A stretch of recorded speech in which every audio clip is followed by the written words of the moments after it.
A big weekend of motorsport upon us, and it starts on the platforms of the Gentleman Sim Racing Club with an absolute rip snorter of a serving of Thursday night motorsport with thanks to Spreyton Cider.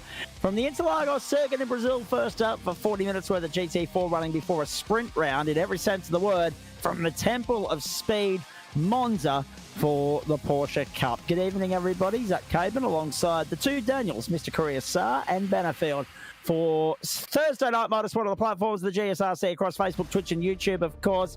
Night 4 of week 2 in term 4 of 2024, or 1912 if you happen to be north of the Tweed in the alleged sunshine state of Queensland, or slow and steady, whatever you want to run with. Have I ticked enough boxes off the bingo card in the first 30 seconds of the broadcast? That is the aim of Thursday night motorsport, of course. We did so well with that last week. Why not go for round 2? Big night ahead, of course, and happy to report Daniel Bannerfield, GT3 race winner in the house, ladies and gentlemen. Let's just acknowledge that right off the top. Let's just acknowledge also, and most importantly, mate, a vast difference in grid size tonight, a huge increase in the GT4s. Yeah, great to see at least 30 cars looking like they'll be taking to the grid tonight for GT4. So an extra 10 cars compared to what we had last week, and we know how much action last week provided. Well, to be fair, I'm not sure we can possibly top last week. Let's be perfectly clear on this. If you missed it last week, ladies and gentlemen, go and find the replay and just not even necessarily bother with race 1. Skip through race 1. Go to race 2 of GT4 from Willow Springs. And it had just about everything you could dish up in an iRacing event, with the exception of rain. Everything else you could ever dream of. A big shunt, an enormous amount of overtaking, a lot of spins, and so much action and excitement. It was good stuff. Championship standings coming into this round on the back of all of that. Sam Chapman, he survived the battle of attrition last week to prevail as the championship leader, 50 points. Led Sean Lindsell 46 and 45 for Nick Wood, 43 for Dale Sharp, and Adam Lavis on 42, 41 for Paul Wood, Sam Muir, Lane Thobert, Eduardo Zamora and Brett Bradbury make up the top 10. Willis Greathead, disappointing second race for him, sitting down in 14th place at the moment. Just having a look here, he still hasn't joined the server. He's registered, he's in there, but he has not joined the circuit to put a qualifying number down. Great to see our good mate Grant Gill back on the grid tonight, and even better to see our good mate Pete Madsen back on the grid as well. Aidan Schultz out there trying to do a qualifying number at this point. Qualifying about to expire here, 139.203 the benchmark for John Merritt.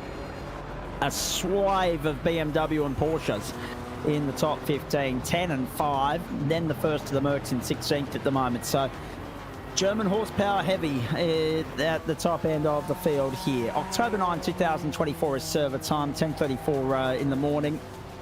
Exciting times ahead of Interlargos with so many cars. Yeah, exactly right. Kurt, good evening to you, mate. Thanks for joining in. 13 km/h winds in a mostly easterly direction, 49% humidity, partly cloudy conditions, 44 degrees the track temp at the moment. The ambient temp is 26 degrees. So very hot conditions on the track for these cars, but at least it's a pleasant day if you're in the spectator vantage points at only 26 degrees. The beautiful Interlargos circuit, one of my absolute favourites. Daniel, how do you feel about it?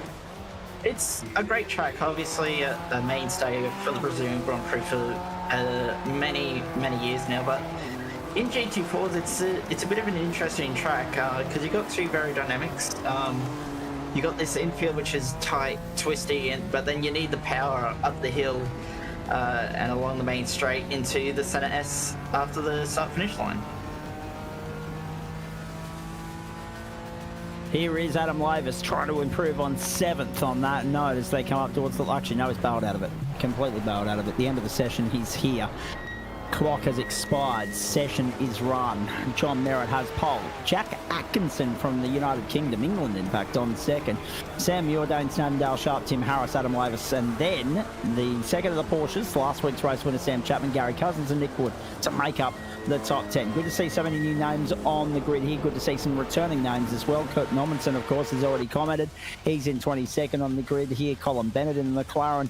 So McLaren's represented through Colin Bennett. We've got Aston back on the grid as well through Sean McClure and Ash Stacey. So love for all 5 manufacturers tonight, but it is Porsche, Mercedes and BMW that dominate the server.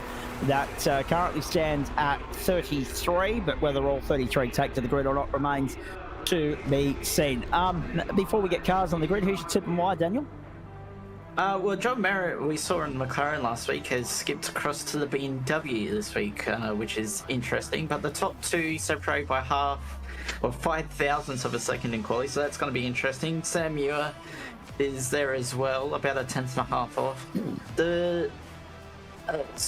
When I raced here a little while ago in GT4s, it was very much Porsche versus Mercedes. This was pre-new BMW, of course. And it was an interesting concept because the Mercedes were good off the corners, but then you could brake so late on the brakes in the Porsche, and it created quite good racing. So I think it's going to be hard to tell. But I think any of the top 3 really do have a shot of winning this race. There's the grid for you as they start to form up, ladies and gentlemen. John Merritt and Jack Atkinson the front row, Sam Muir, Dane Snadden the second row. Good to see Whiskey Business in the top 4. And good to see a member of the UK sim racing community here on our grid as well. So the Gentlemen Sim Racing Club continues to expand its global presence. Dale Sharp, Tim Harris from 3, Adam Lavis, Sam Chapman from 4, Gary Cousins, Nick Wood from 5. 6 is the Aussie Races entry of Paul Wood alongside Eduardo Zamora. 7, Michael Adams and David Christensen. 8, Brett Bradbury and Sean Lindsell. 9, Rodney Gollan and Luke Turner. Good to see Luke back on the grid as well for Pulse Tuning. Lane Thurburn and Sam Stride, the top 10. Rows that should be, not positions. That was row 10. Colin Bennett and Kurt Normanson from 11. From 12, Robert McGrath and Sean McClure. From 13, it's Ash Stacey and Phil King. From 14, Ryan Tegel and Grant Gill. From 15, Pete Matson and Fitzroy Beaumont. And then Jared Ambrose, Aidan Schultz from the rear of the grid. Lewis Greathead has not joined the service, so it would appear as though he's out for the night, and that's unfortunate because we all saw how last week ended. It would have been nice to see him on the grid. Would have been nice to see him trying to at least salvage something out of that. But it makes a long road for him for the rest of the campaign if he misses tonight, given that he didn't get an ideal result out of last week either.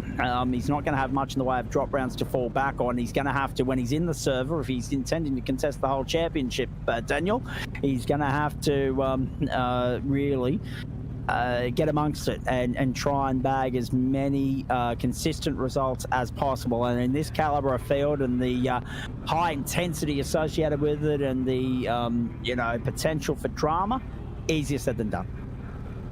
Indeed, he's pretty much going to have to be perfect the rest of the series now to be in with a shot of the championship. The other thing I noticed is Sean Lindsell, who very much set the pace last week at Willow Springs, down in 16th, but still highest merc. So I wonder if that's a bit of a bop indication as well. Quite possibly. Here we go. So this is John Merritt in pole position tonight. And it's interesting because Merritt's going to cop an invoice that you mentioned earlier.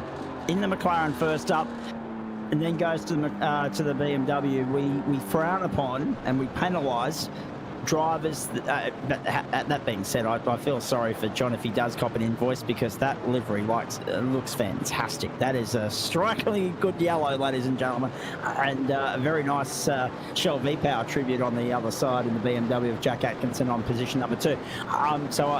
But we do have a pick and stick formula rule in these servers, even though there's it's so easy to click a different button and go to a different manufacturer. We do, for the sake of trying to make it as realistic as possible, have a pick and stick rule. So if John gets penalised for that, if he wins tonight, he'll only pocket half points. Oh, geez. Field backed up as they're coming round onto the main straight to get ready for a start. And John Merritt is bringing them around at a very slow, moderate tempo here. So it'll be interesting to see when he decides to hit the gas and get going. The field is in his hands at the moment. It's on his say-so. There he goes. Hits the throttle now. Let's get to work. Second round of the GT4 Championship is underway for the Gentleman Sim Racing Club in Turn 4 of 2024. Beautiful conversion off the line from John Merritt. The run down towards the first corner of the field, very well fanned out now as a result of Merritt backing them up to snail's pace off the line. As I said, you know, once the safety car peeled off and they were in starter's orders, it was on John Merritt's say-so, and he executed it to a T. He did indeed. Jack Atkinson's gone with him. I thought he might have come under pressure from Muir at the moment, but Muir's the one under pressure now from Snadden. So have a look at Dale Sharp also in there, ready to pounce, trying to get by with Snadden on Muir. You've got Adam Lavis in there and behind them, and so too Tim Harrison, Sam Chapman and Nick Wood and Gary Cousins. Snadden to the inside. Snadden gets by Muir. Well done. Bit of a different looking livery for that BMW. I'm not, what's happened to the normal blue and yellow of Whiskey Business, please? Not sure what's going on there. Dane Snadden third, Sam Muir displaced in fourth. Brought himself undone last week, had a spin. Yeah, we saw that both Porsches, Sam Chapman, who we're looking at the moment, also had a spin in race one at Willow Springs. So we thought it might have been a bit of a Porsche / setup thing that they might have been struggling with, but Chapo obviously bringing it all together in race two to take the win. Here's a replay of Bradbury, and he's... Bang! Oh, jeez. I tell you what, no, I was about to say he's lucky he's not played with anyone else with him, but... Which one of the Mercs? Oh, who was that collected him? That might Ryan Tegel? Sam Stride, possibly. Sam Stride. Oh, jeez. Unlucky for Stridey. Brett Bradbury, the one on the receiving end of a good thrashing there. Firstly by the Armco, and then secondly by the Porsche or the Merc, whichever one it was. I think Daniel's right that it was the Merc of Sam Stride. So. And Ryan Tegel's also on pit road as well. It was Tegel. Yeah, I think you were right. The fact that Tegel's pitted in would indicate that it was Ryan that found the BMW in the middle of the road. So he's been absolutely smashed, pummeled into there. Unfortunately, is Brett Bradbury, and that's our first big one of the night. Tegel at least able to limp it back to pit lane. Bradbury on the tow rope already. Lavis in sixth spot. Good to see him having a run here. Chasing his teammate Dale Sharp. Golin's just gone by Thoburn, and then they've swapped back around. Merritt leads from Atkinson. Margin one second already. Dane Snadden, Sam Muir, Dale Sharp, Adam Lavis. Then Tim Harris running the retro. Benson and Hedges throwback tonight. Very nice as they make their way through. And how appropriate that it's on a BMW, of course. That's where...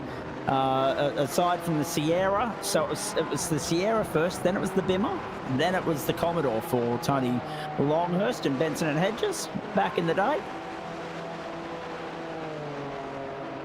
Yes, I could go some wedges at the moment.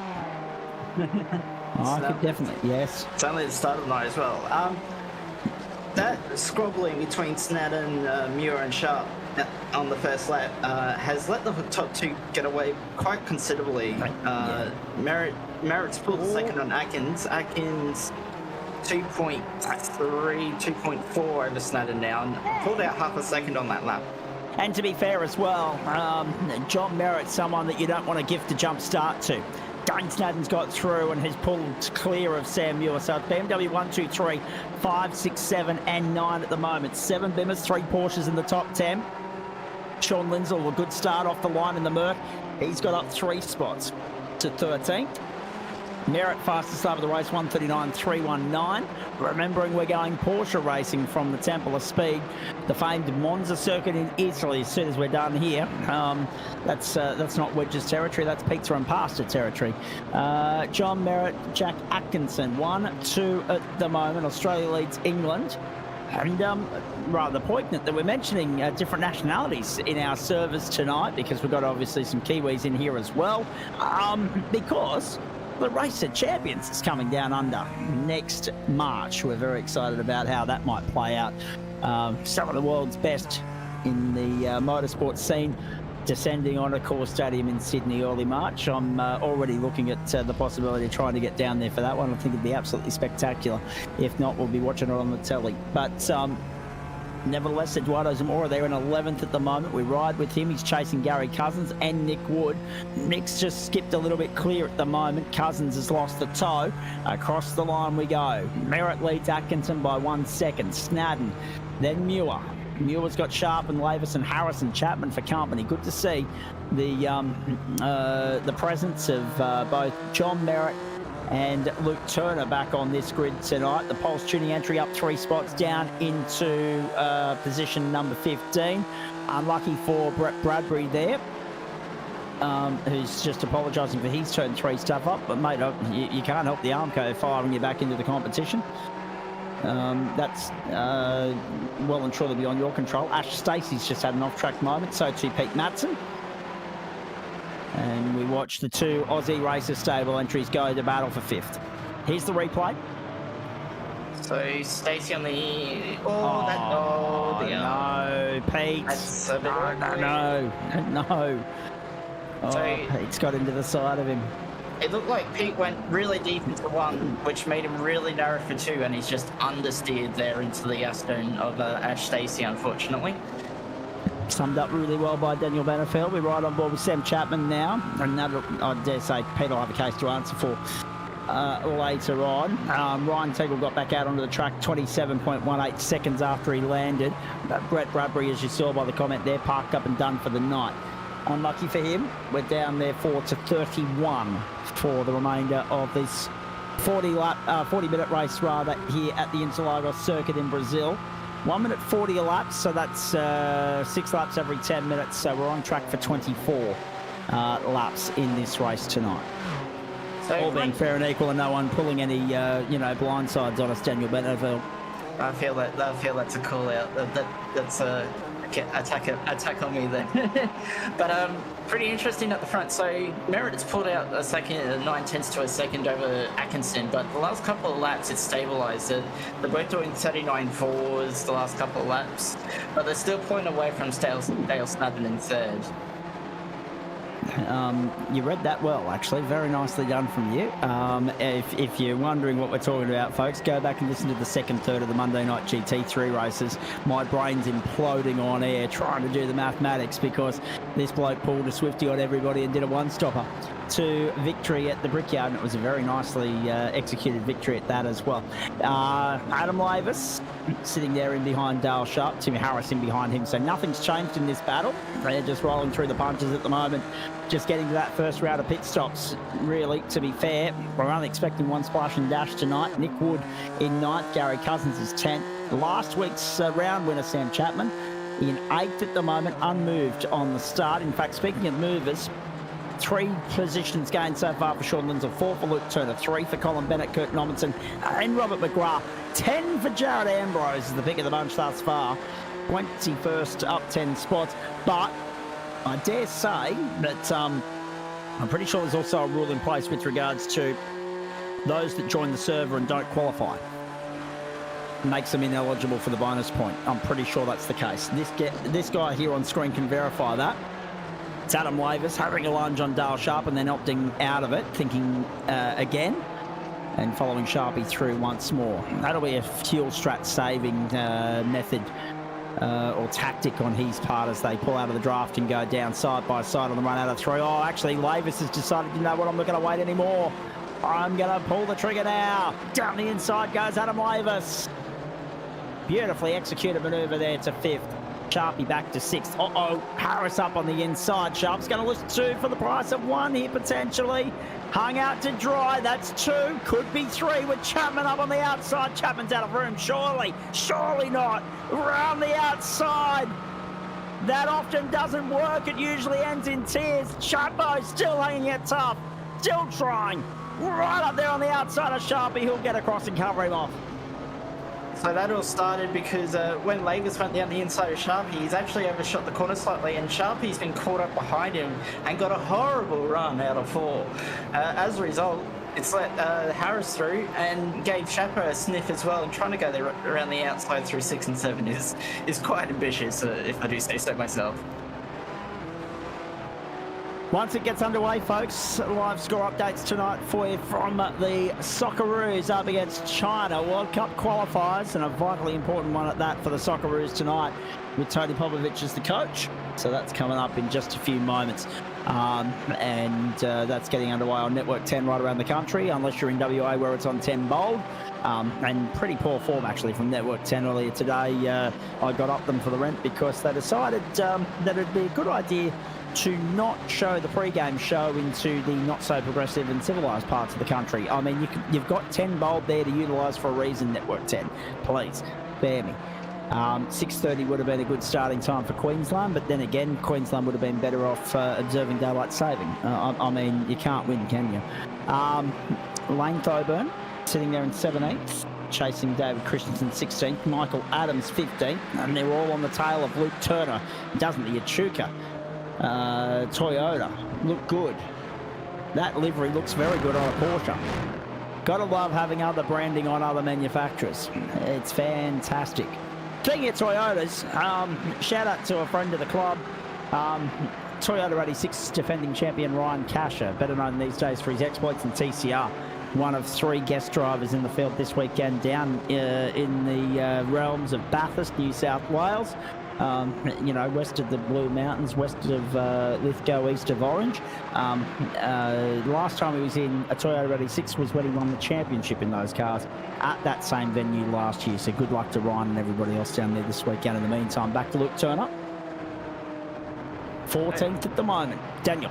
So just looking at the front, it's stretched out a bit, but Jack Atkinson is coming back to John Merritt, and he's at the point now where he's very significantly in his slipstream as well. But I was actually going to make more of a general point. A lot of close battles are like behind Lavis at the moment. You got that battle for 5th. Zamora's behind Cousins, but it wouldn't surprise me if there's a bit of fuel saving going on at the moment. We are expecting a pit stop tonight, and fuel strategy always important in these races. Indeed it is.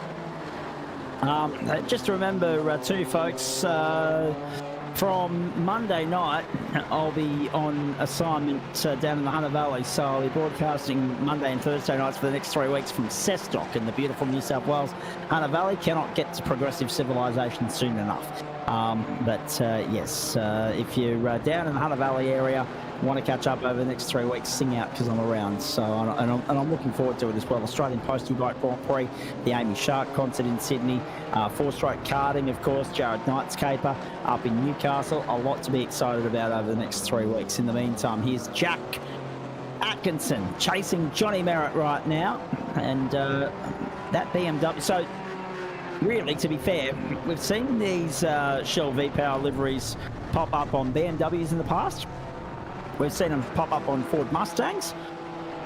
And I have to say, the livery as a whole, it doesn't matter. Well, there's Ryan Tegel getting lapped. This is him having a moment down at the end of the second split. Oh dear. Just losing the rear end. And that's a Mercedes doing Porsche things. Too deep on the brakes, and as a result, too much trail braking, which the rear tyres have said, no, I don't want to do that, thank you very much. Indeed. All right, here we go. Down the inside, Sharp trying to begin the claw back up through the field. Couldn't get by Tim Harris. Stays 7th, ahead of Sam Chapman in the meantime. David Christensen comes to pit lane. Ash Stacey's already been to pit lane. We're surely in the window now. The end of lap 8. We're at 3rd race distance. 24's the anticipated number that we're getting to tonight. And down the inside goes Dale Sharp. Whoa! Arguing the point there. Arguing what for, if you don't mind. Whoa, have a look at this. Have a look at this. Sharp to the outside of Harrison, got him. Harris too busy trying to cover off Chapman. Harris will have the inside run. Can he get back by Chapman on the inside? Down to the right-hander. Yes, Chapman wanted to go through the middle. There's not enough of a gap there, Sammy. Oh, trouble! Oh. Harris goes wide on the exit, and Sharp had nowhere to go but into the side of the fellow BMW. What about that for a moment? And Chapo goes to 7th as a result. We got a great on board of that from Chapman's perspective. He's from the outside Harris on the inside does catch the curb, understeers wide, but Sharp's there. I mean, there's nowhere Sharpie can really go. Absolutely nowhere. He's not invisible. But a pretty good, I must admit, a slightly dangerous rejoin by Team Harris, but a good recovery to come out in 11th as Atkinson through to the lead. Hey, here we go. What about that for a move? He'd only been chipping away at it for a few laps and setting it up. Then Merritt's opened the door up beautifully. Slipstream draft heaven for Atkinson, who goes to P1. So that was either John Merritt there, either letting out to let Atkinson go through to save some fuel, or possible slowdown at Young Cow. I'm not sure. He seemed very slow on the straight than did John Merritt.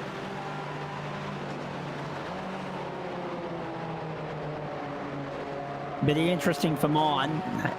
I think this all hinges on the pit sequence, on the run into and out of pit lane. That's how close this battle is.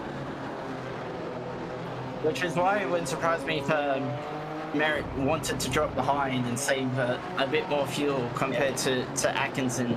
Because if he can pull a second out on him through the pit stops by taking less fuel, it'll be as good as done.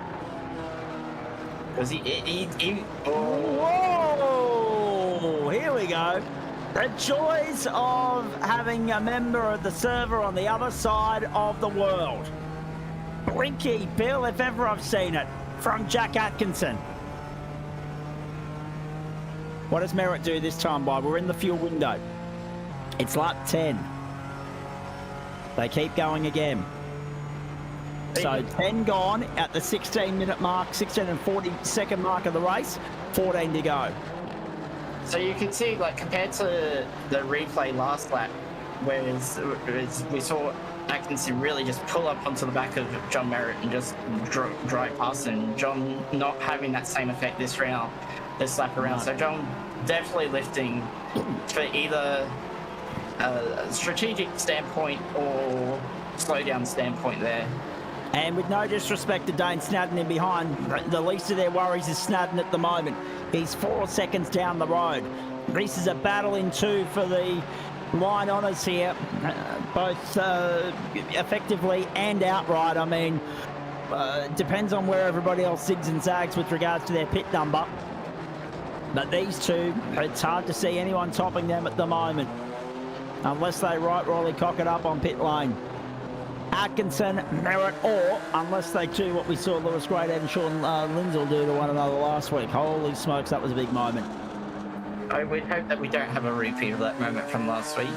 Just an update, we have started pit stops. Gary Cousins, the latest and the leader of the cars that have stopped so far, down in 21st overall. He's up behind Jared Ambrose at the moment, who hasn't yet stopped. We'll see this. So if I'm Jack Atkinson here, like, yes, you're going to come out in traffic, but you know Merritt's saving fuel behind you. You might as well roll the dice and pit now, and not let him save fuel. So Ash Stacey has to do a 20-lap run if he's going to get home on the lead lap. Actually, Ryan Tegel looks like he's had an issue as well and pulled up. So Tegel's night is done. It actually looks like it could be packet loss for Tegel. 9.78 laps. Let's have a look at this.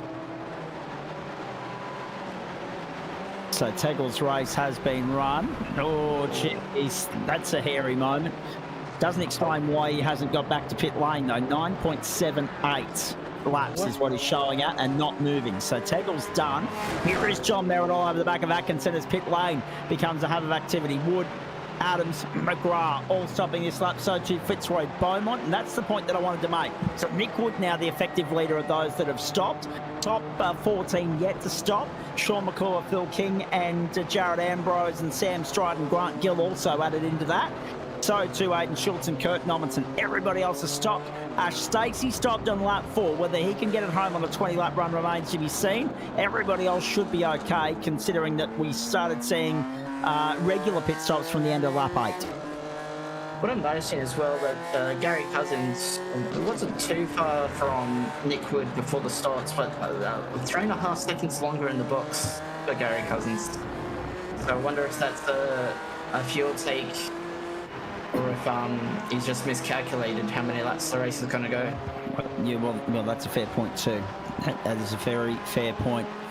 Or maybe he made the mistake of taking a tyre or something. Who knows? Down the main straight, and we're at the halfway mark now, ladies and gentlemen. 12 down, 12 to go. Pretty much bang on the money. 12 minutes and 3 seconds by the time they got to the line. We know that there's a pit lane transit thrown in there as well. That takes out any uncertainty with regards to the time measurements here tonight. Lap counter as well. Paul Wood into pit lane this time by. Gap at the front from second to third is now 3.1.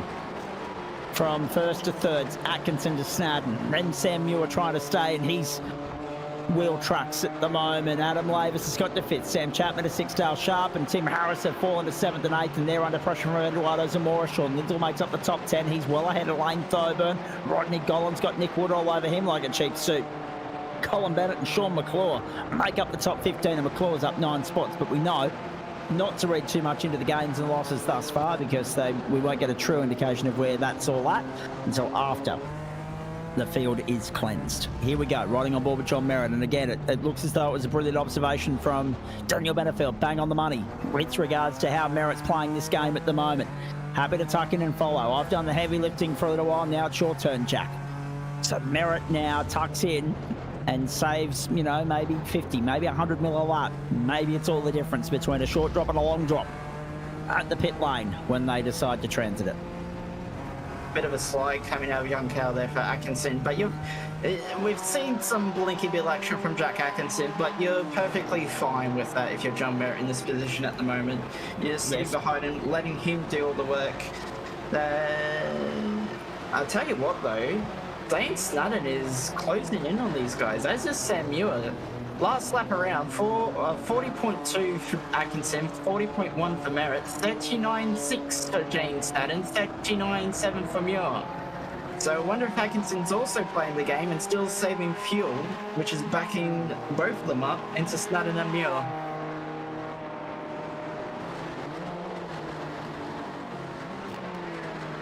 You're right, it's 2.4 now. So Dane Snadden, well, see, it's a double-edged sword, isn't it? If Snadden's reeling him in now, he's going to burn more fuel, so he'll lose more time effectively at the pit stop. Sam Muir, he's sitting 4th, then Lavis, Chapman, Harris, Zamora. We know that this is a one-stop race. We know that these guys have got to come to the lane at some point, whether it's at 2/3 race distance or whether it's at 3/4 race distance. We're in that realm of opportunity now, whether it's going to be 14, 15, 16, 17 or 18 laps into the piece. Can they get to 30 minutes on that first tank of fuel? Here's Sean McClure in 13th now, and that's on the back of pit stops for Dale Sharp, Paul Wood and Sean Lindsell. The player who looks good at the moment is Nick Wood. He pitted a couple laps earlier than Dale Sharp, and he's actually come out quite comfortably in front of him. 2.5 quicker on the lane, but the gap between them is 3 seconds. So Nick Wood is making his strategy work very nicely at the moment. Indeed he is. 23.5 minutes gone. Ladies and gentlemen, we're on to lap 15 for the leaders. Merritt's still sitting there with the fastest lap of the race to show for his efforts so far. 139.319. That is Nick Wood in 10th. Have a look at Merritt. There is nothing in this. Barely a bonnet length in this at the moment, and Merritt's just going to push Atkinson along. They lost another 4/10 Yep. to Snadden last lap, so the gap between is about 2 seconds now, and I don't know if it's Atkinson saving fuel or if he just keeps making these mistakes. There's been a few times now we've seen him slide on the exit of corners. Oh, Merritt now not relenting the pressure. He's there to have a crack. He is going to keep Jack Atkinson honest through the middle of the circuit once more. This is brilliant pressure from Merritt, and Atkinson withstanding it equally as beautifully right now. Some traffic ahead now as well. That's Pete Maddinson in the Merc. Yeah. He's a letdown. He has made his stop, actually. Yeah. couple of laps ago. And that was after we've also had our third retirement of the night. So Bradbury, Tagle and Schultz now. Aiden Schultz parked up and done. So that's a Porsche, a McLaren and a Bim are all back in the garage at the end of that. Pete Matson, you're right, has been lapped, or is about to be lapped now. And that's, of course, been a frustrating night for him on the back of an incident earlier on. But also, be mindful of this. Matson has stopped, these two haven't. So even if Matto gets lapped now, he'll get it back while these two transit the lane. He's out there at the moment, the last of the corrected order. But where Grant Gill slots in, where Phil King slots in, etc. and so forth will become clearer very shortly. Eduardo Zamora to pit lane from 8th. Top 7 yet to stop, so too Lane Thoburn, so too Rodney Gollan, so too Jared Ambrose, Phil King and Grant Gill. Whoa, there we go. They get by Matson. Atkinson was defending the middle of the circuit, so Merritt would have had to have gone the long way round, then he tucked back in. So Atkinson continues to the lead. Watch pit lane. That is where this race will be won and lost. I think Johnny Merritt's in the box seat right here and now. Setting up for a crack at Atkinson, but relenting and not giving into the urge. Resisting the urge and temptation to find a way by on the inside of Atkinson. Happy to follow him and go through the punches and roll through the motions, dot the I's, cross the T's, get to the pit lane and then worry about it. Here's what happened to Robert McGrath. He's behind the solo McLaren of Colin Bennett, and he's just clipped the grass on the way in and looped himself around. Pretty self-explanatory what's happened there. Grass and brakes, not a very good combination. Uh-oh. Uh-oh. Oh, no. Matto was lap traffic, but that... well, actually, to be fair, look, we need another look at that if we can, please, Daniel Correa. Start. Whoa! Now the game start! Merritt was perilously close to heading into pit lane, and then all of a sudden he said, nope, if Atkinson wants to go another lap, I'll go another lap as well. 2/3 race distance now, folks. 8 laps to go. Let's have another look. This is what happened to Ash Stacey, but we probably need another look at what happened to Pete Matson and whether he got a help here or whether he did it on his own. Oh, jeez. No, there's nothing in that, is there? He definitely got help, but yeah, it's a bit hard because it looked like Matson was going to let Muir into the corner. Exactly. And then and at the point where he's then accelerated, Sam's already really committed to the corner, so he can't really back out mid-corner because if he hits the brakes, he's going to spin. So. And it is such a precarious point of the circuit to try and get out of the road. It's a one-line groove through there. And because it's so right, left, there's no consistency. So you're either on the racing line for one corner or you're not for the next. So Matto had nowhere to go, really. Yeah, it's really hard there, like, to get out of the way, but also he let Snowden pass and accelerate, and Miro really wasn't that far behind and had already really committed to the corner, so it really hard for him to avoid contact there. But Snowden is half a second off the lead. Well, about 7/10 now. He didn't quite get the exit out of Young Cal that lap. No, he did not.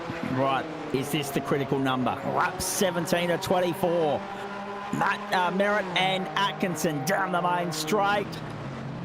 And continuing on again. And all the meanwhile, Dane Snadden is there. Merritt to the inside! Merritt pulls the trigger! After relinquishing the lead 8 laps ago, John Merritt goes back to the front on a critical point of the motor race. Lap 18 of 24. Possibly the last lap of this stint for these guys. Huge defining moment there for John Merritt, but beautifully executed. He's going to be safe into 4 as well because Jack Atkinson did not get the run through 3 at all. He was well wide of the apex. So Merritt free rein now, and he'll have the clear road into pit entry if they all pit on the same lap, which is definitely a possibility now, I feel. And I apologise too, folks, because I've been dealing with an ailing voice box since Sunday. It's better than what it was Monday, but still not perfect at this point in time. So not able to throw all 8 cylinders at it tonight, probably 7 at best. Dane Snadden, we're right on board with him. It's a BMW 1-2-3 through the middle sequence of the circuit on this 18th lap. Merritt, Atkinson, Snadden, Muir, then Lavis. top 8 yet to stop. Lane Thoburn, the last of those. Rodney Gollan's also yet to stop. So too Jared Ambrose, Phil King and Grant Gill. So 1, 2, 3, 4, 11 cars, 12 cars yet to stop at this point. And we've got Pete Matson a lap down out there. Everybody else still on the lead lap. Here comes John Merritt. Is he coming to pit lane this time by, or do the games continue? Oh, here we go. Whoa! Atkinson goes in. Merritt, Snadden and Muir soldier on for one more past the 30-minute mark of the race. 10 to go. It's going to be all about the pit stop getting in and out cleanly. Probably, I wonder if Atkinson could have possibly actually gone another lap there, but wanted the clear pit entry, and that's why he decided to pit. And it'll be interesting to see if he gets the undercut here. 9-second stop for Atkinson, and he's back out. And he's back out in clear air. He's fallen nicely into the 11-second gap between Tim Harris and Lane Thorburn. And so he's got nice clear track. It's going to be about where Merritt, Snadden and Merritt come out now. Yeah, and got out ahead of Thoburn, so well done. And, I mean, Thoburn obviously will drop down the order, but how far, we're not sure yet until he's pit lane. Transit is known in terms of the numbers of it. Got a couple of guys asking for invites into the Porsche Cup, etc. and so forth. This is going to be good fun if the hype and the interaction is anything to go by in the chat thread at the moment for Porsche Cup is reflective of what the starting grid could be at Monza. They could be backed up around the Parabolica tonight by the sounds of it. There is a huge crowd on hand for the Porsches tonight, and there'll be a few jumping straight out of the GT4 straight into the Porsche tonight, and we look forward to bringing you that race very shortly. Sprint racing from Monza. Oh, turn 1 and turn 2 in race 2. Hold your breath and close your eyes, ladies and gentlemen. John Merritt goes again. Snadden and Muir to pit lane at the end of 19. Merritt goes one more time. Adam Lavis comes in at the end of 19. Does Sam Chapman do the same? No, Chapman's going to go again. So Merritt and Chapman running long. They're going to go to 5/6 race distance. Snadden overshot his bike. Oh, that's unlucky for Snadden. But this is where we saw Merritt do his fuel saving behind Atkinson coming in now. He's gone the extra lap. Where are they going to come out? Is that Muir? I think that's Muir on the pit exit. So Atkinson's going to clear the Porsche and the BMW quite comfortably. And you can see how much ground Dane Snadden has lost with that overshoot as well. Yeah, this is what we talk about all the time, don't we? As Gollan and Thoburn come to pit lane as well, and Phil King as well. We say it all the time. Practice your pit entry. Hit your markers. These races can be won and lost on the pit lane. And unfortunately there for Dane Snadden, gone. Begging is the chance potentially of a podium finish in this race. Merritt in a bit of traffic. He's got Fitzroy Beaumont just ahead of Beaumont's Ash Stacey and Kurt Normanton as well, but a bit of traffic It'll work for him. For Merritt. It could work for him, but it could also hinder him if he gets too close. But I suspect we will probably see him in this time by. Well, I was going to say, that's what works for him. The fact that he was closing in on his pit number, and these three guys have already completed their pit lane transit. Here comes Merritt. So, yeah, Merritt was best to just tuck him behind there and follow, and it wasn't as though Beaumont was holding him up in any way, shape or form. So here we go. Let's go. To pit lane comes John Merritt. Critical point of the race, folks. 20 laps gone, 4 laps to go. Merritt to get us to the checkered flag. Chaperone Harris in as well, so...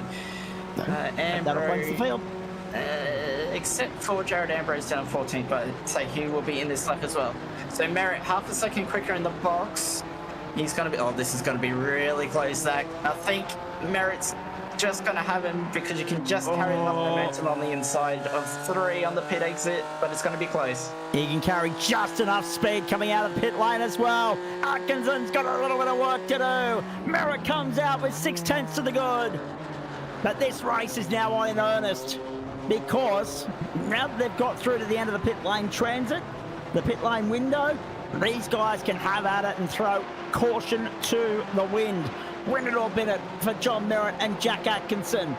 Sam Muir can just sit back and watch on. He's got third all but secured. at this point. Going to spoil a BMW lock out of the podium. Dane Snadden will rue what might have been. Adam Lavis has got Sam Chapman for company. We know it's gone tits up before when those two, and if you'll pardon the expression, because it's only 22 past 5 on the West Coast, but it's gone belly up for those guys before, right? When they've been together in this slot, but usually it's been Formula V. So we'll wait and see if Chapo and Lavis lock horns again in GT4. Nick Wood, Tim Harris, then Dale Sharp, Paul Wood, Eduardo Zamora. 8 BMWs and 2 Porsches in the top 10. It is a BMW whitewash here on the Interlargos circuit in Brazil, Sao Paulo. Turning one on for us, including an all-out fight between first and second. John Merritt and Jack Atkinson for victory here. 3 laps to go. Good recovery for Sam Muir considering how last week went, so he'll be happy with it, but he'll be egging these two guys on to have a bit of a fight with each other so that he might be able to get himself involved as well. 12 and a half minutes gone in. Here we go. Trenton Naylor, good evening to you. Yep, you're welcome. Thank you, Trenton. Good to have you on board tuning in on a Thursday night. I love that people are tuning in and listening to every single word in detail. I wouldn't normally go down that line, but I've been listening to a fair bit of Triple M today, so I'm feeling a little bit spicy. 12:47 gone at the Adelaide Oval World Cup qualifier. Australia versus China. And it is 0-0 there, the score after 13 minutes of play. A must-win match for the Socceroos. We'll stay across that throughout the course of the night as well. John Merritt, Jack Atkinson, Sam Muir, Dane Snadden, Adam Lavis here, the top 5 at the moment. And I'm just keeping an eye on Lavis and Chapman because I always get worried for the reasons why I made the comment I did earlier. I always get worried when I see those two sharing the same piece of real estate. They do have a checkered history out there on the racetrack, those two. They've had moments. John Merritt seems to have done enough here to have Jack Atkinson covered, but there are still 2 laps to go. It's 0.9 to the good. Oh no, there he is. Oh, thank God. That was nearly another moment up for Jack Atkinson there. The Blinky Bill stuff still going on for him, but hopefully his computer and his internet, his connection to Australian servers has 2 laps left in it. John Merritt, 1:39.305, fastest lap of the race, a 1/10 of a second quicker than Atkinson that time around, the fastest number of the night. John Merritt goes purple, purple, purple. 2 laps to go. Sam Muir is 3rd. Dane Snadden a long way back now in 4th. It'll just be salvaging for him. Adam Lavis has now got Sam Chapman for company. Can we have a look at that, please, Daniel Correa, sir? Adam Lavis and Sam Chapman. There they are. There they are. And don't worry, I'll use that phrase again if it does eventuate. Don't worry about that. I've already used it once, so I've already ruined the G rating on this program. So why not go on with it? 38 minutes gone, white flag at the line, this time by John Merritt and Jack Atkinson. 1 second the advantage there in favour of Merritt. Sam Muir has 3rd, covered off, but one mistake will ruin that. These guys are fighting clearly for 5th. Nick Wood, Tim Harris, Paul Woods under pressure from Dale Sharp and Eduardo Zamora, 9th, 10th and 11th. Chapman tried to throw it to the outside. You can see the defence worker Lavis here right now as well. Oh boy, I'm getting nervous, Daniel. Okay, showing how good the Porsche is on the brakes once again through the infield, but not quite close enough. And the BMW has enough legs on it that it's really hard for Chapper to get close enough to actually make a dive as Merritt takes the white flag. No, never mind. I was reading the time. I was reading the timer wrong. But the top 4 kind of. I'm not going to say your dumb steer like that, mate. I knew it was 24 tonight. Don't worry. Here we go. But yeah, the top 4 really stretched out like we thought they would after the pit stops, after closing in the beforehand. But you can see Lavis just pulling the BMW. Sorry, just pulls on the Porsche in the straights, and it means that Chapo just cannot get close enough to make a dive. Nah, not at all. Chapo's got the legs and the muscle at the moment. So it's BMW, Porsche, BMW, Porsche, and then a string of BMWs down to 11th. 12th is Sean Lindsell, the first of the Mercs. then another 3 Porsches. So that takes you to 5 Porsches in the top 15, 9 Bimmers and 1 Merc. 1 Aston in the top 20, that is Sean McClure. The McLaren of Colin Bennett still running in 24th as well. Chapman to the outside. Chapman to the outside. Can't get it done. He had a look, but he thought better of it. It's best to come home and bag the championship points for 6th rather than ruin 2 races in, you know, the last half a lap of the car race. Sam Muir was off the road momentarily, but he's got back on. John Merritt and Jack Atkinson are on their way to the checkered flag. Chalk up a race victory for John Merritt in unfamiliar territory in a BMW. But what a fight he's had every step of the way from Jack Atkinson. John Merritt, hot lap, too good at the Interlargos circuit in Brazil. Round 2, I should say, of GT4. What a race that was. The 3rd of the campaign, and John Merritt prevails by 1.04 seconds. 3rd was Sam Muir, 4th was Dane Snadden. Adam Lavis did hold off Sam Chapman. It didn't go belly up. Nick Wood, Tim Harris, then Paul Wood, Dale Sharp make up the top 10. Eduardo Zamora 11th, Sean Lindsell 12th, then Gary Cousins, Luke Turner, David Christensen makes up the top 15. Magnificent stuff. There's Colin Bennett in 25th at the moment. So the battles continue right down through the field. Oh, it's not over yet. Have a look at this. This is Sam Stride all over the back of Sean McClure. Merc v Aston on the run to the line for 19th. Let's go. Down the main straight. Stride in the slipstream in the draft. Pulls out of the draft. Goes for it. I don't think he'll have enough. Have a look at that. Oh, Whiskers in it. Whiskers in it. And that was Sean McClure holding on to 19th. Up 5 spots on where he started on Sam Stride. Biggest movers of the night, well, there's some 3s, there's some 4s, there's some 5s. Jared Ambrose with 9. There's an asterisk next to that because I don't think he put a qualifying number down. So that will mean that all the 5s will be the biggest movers of the night in terms of the bonus point allocation. And that would put Sean McClure at the front of the train. Very nicely done. Last of the finishers will be Ash Stacey. Down a lap, 4 retirements in Pete Matson, Aidan Schultz, Ryan Tegel and Brett Bradbury. Lewis great at it on starter, but at the front, hot lap, too good in Brazil. GT4, round 2, race 3 of the campaign, goes to hot lap in the 064 for Pulse tuning in a Chuka Toyota. An interesting race for Jules, like some games being played with the field strategy and not wanting to lead the train up the front between Atkinson and Merritt. Merritt letting Atkinson by about lap 8, and then decided that he had saved enough fuel and wanted to come back by just before the pit stops.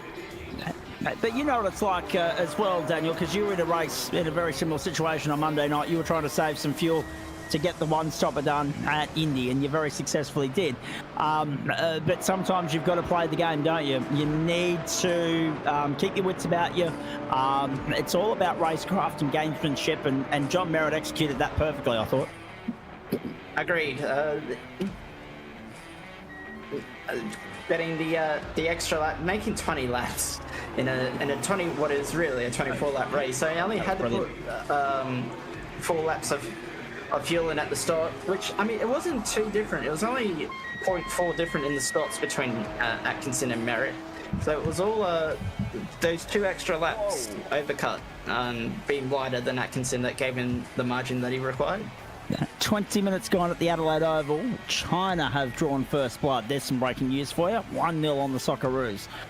So China draw first blood in the Asian Cup, the Asian qualifying phase of the road to the 2026 FIFA World Cup. Oh, geez. How about that? Socceroos caught napping, and China go 1-0 up. Well called, Daniel Betterfield. More from you in a moment with the Porsches. We've got Curtin Ommenson standing by. We're going to get some questions from you for him in a tick as well. Folks, 9 o'clock. Remember that? 9 o'clock Eastern Daylight Time. I want to stress Eastern Daylight Time because we're now into progressive civilization, unless you're living up here in Queensland like Daniel and I. It is that time of the year, so everything's bumped back 15 minutes compared to what it was last term. 9 p.m. Eastern Daylight Time for race start, as opposed to what was 8:45 once upon a time. We'll go to Monza very shortly. Before that, Kurt Nommensen, welcome to you. Give us your take on that race from your perspective, mate. Started 22nd, down to 26th. What happened?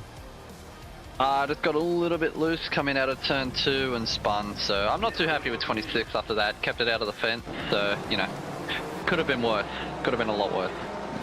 Old Hot Lap wasn't in a real hurry to get going tonight. That was a very slow crawl to the start-finish line to get the green flag. Yeah, it was a bit of a check-up further back, so there was a little bit of fun, but no, wasn't too bad of a start. It was, you know, further back we got a bit checked up because everyone tried to game the start, and you know that's how it is further back in the pack. They try and jump so they can get the run to the first corner. I only mention that because the great man has graced us with his presence, and we'll hear from him in just a moment what the tactical thinking was behind that one. Talk us through it, mate, because I mean I'm looking at the results sheet here and I'm looking at 26, and I'm looking next to your name and there's a big shiny Mercedes badge. Clearly this is Porsche and BMW territory, this circuit, but surely the Merc will offer something a little bit more as the season goes on. Yeah, we'll have to see. I just, you know, it was the car I wanted to drive, so I jumped in it and did my first few laps today, so I wasn't too far off pace, and that only proves that I can get a little bit further up the front if I actually spend some time on it. Indeed. Now, on the subject, we should remind everybody where we're going next week. Of course, round 3 of the GT4 Challenge. Phillip Island, the gateway to hypothermia. Let's be perfectly honest. 32 on the grid this week was a distinct improvement on what we saw last week at Willow Springs, and I expect a few more might come out from under the woodwork for Phillip Island, mate. It is a favourite. Yeah, and it was a lot of fun last night in the supercars, so, you know, I'm looking forward to Phillip Island in these cars. Are you jumping into the Porsche or not? No, I'm not doing Porsche Cup this season. I need to jump off and do some other things, and maybe next season we'll give it a crack next year. Well, I wouldn't go and waste your time watching the soccer at the moment. The soccer is down 1-0 against China, so it could be the beginning of the end of our World Cup qualification aspirations at the moment. We're in the middle of the third game of 10 in this bracket of Asian qualifiers, folks, and it's off to a dismal start. Tomorrow night, are you jumping in the SR8, or is it Monday night the next time we see you? It'll be Monday night the next time I'm seen. I'll take Friday through Sunday off of league racing, and then we'll start it all again next week. Very nicely done. Hey, GT4, it's a favourite amongst the club, but it's interesting, isn't it? The dynamic has shifted, albeit ever so slightly, because we had sprint racing last term and we had single races last term, but the clock was slightly longer for both. To go back to this rip, tear, rush, bust over and done within 40 minutes, it keeps everybody on their toes, doesn't it? Yeah, it's definitely a little bit different running a quick sprint to try and get to the end, but I enjoy the quick sprints. Gives me a bit of time to just sit in the car and learn it and work towards jumping in this car again next season. All right, very nicely done. Daniel, anything for Kurt while we're going? Kurt, I know Zach already kind of touched on it, but the Merc seemed to be a real struggle tonight. We saw Linsell highest in 12 no pace, and we saw a couple of guys have a few issues getting it stopped, getting it turned as well. Do you agree to that sentiment? I was a little bit, but no, I didn't have any troubles. The car felt honestly on rails for me. It was just a matter of me not being able to pull the pace out of the car. I honestly felt really good in this thing. And is there anyone you'd like to thank before we let you go? Yeah, just one second. No, he's not ready. No, he's not ready, No, and he's getting fed curry by Greg Brooks as well in the comment thread. Oh, yeah. Dear. Brilliant. Love it. I just want to thank AITT, Studspeed, Kivy, IR Sidekick, Bunny's Builds, and Shore-by-4. Yeah. All right, very nicely done, Kurt. Thank you for that, mate. Go and enjoy the weekend. We'll see you Monday night. Catch you guys Monday. The driver of car 64 has joined us in the booth, ladies and gentlemen, but I get the feeling there's a bit of imposter syndrome going on here, because I'd like to know, who are you, John Merritt, and what have you done with the McLaren loyal, loving John Merritt that we're used to, please? Well, last week I meant to pick this car and and it defaulted to the McLaren. So It knows you well. it knows me too well, exactly. So, mate, we went easy on the flame throwing and just put some flames on the paint job for the night. And how good a paint job it does look like as well, mate. Very nicely done. Hey, John, talk us through a couple of things, mate. Firstly, well done on the win. Secondly, nice to see you. But thirdly, what was on your mind at the start there? Because it didn't look like you were in a terrible amount of hurry to get going. No, I just wanted to ease it up the hill and not go too early, obviously, because of and probably exacerbate the jump once I decided to go, because I wanted to try and see if I could break the pack on the first lap or lap and a half, and see if I could get away without dragging someone round. But Jack, he's certainly accomplished. He was hanging on for dear life. Indeed. Daniel, just before you jump in, I got one more question for John here, and then I'm going to come back after you throw some questions at him. What sets the BMW and the McLaren apart now that you've driven both in consecutive weeks? Oh, the Beam is like a smaller version of the GT3 version, really. It's pretty stable. It's neutral but with a little bit of understeer, where the McLaren obviously being where the engine is, you tend to be able to slide the car a little bit and have the nose be a little bit more pointy normally. I think the Beam is, certainly probably a better car over the ripple strips and that sort of thing, though. I just got that soft spot for the Macca. Yeah, well, yeah, exactly. Daniel, throw some questions at Mr. Merritt, please. John, obviously with the rules the way they are, since you were in the McLaren last week, if you stick with the BMW for the rest of the season, it's going to be half points each race. Is this season now more just about trying to get wins on the board, have a bit of fun, rather than attempt a championship run? Well, I went to send the beloved Mr. Lavers a message last week. Didn't send it. Sent it this week to say, hey, I chose the wrong car. Maybe he'll take pity on me, and I won't switch. Obviously, I'll just run the Beamer.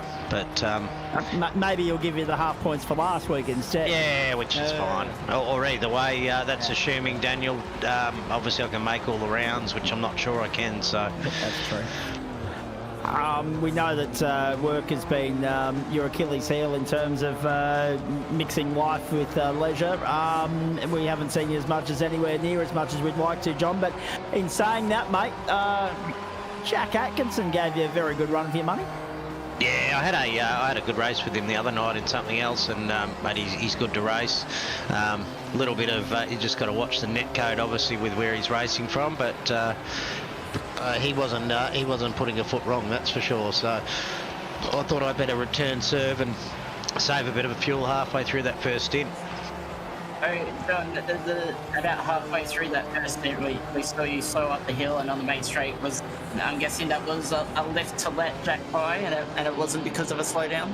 A massive lift, Daniel. Yeah, I wanted to let him by and just sort of tuck in there, and I probably could have even gone an extra lap before I stopped. I'd saved a power of fuel, as you probably saw. I think Dane and a couple of the other guys were coming at us at that stage.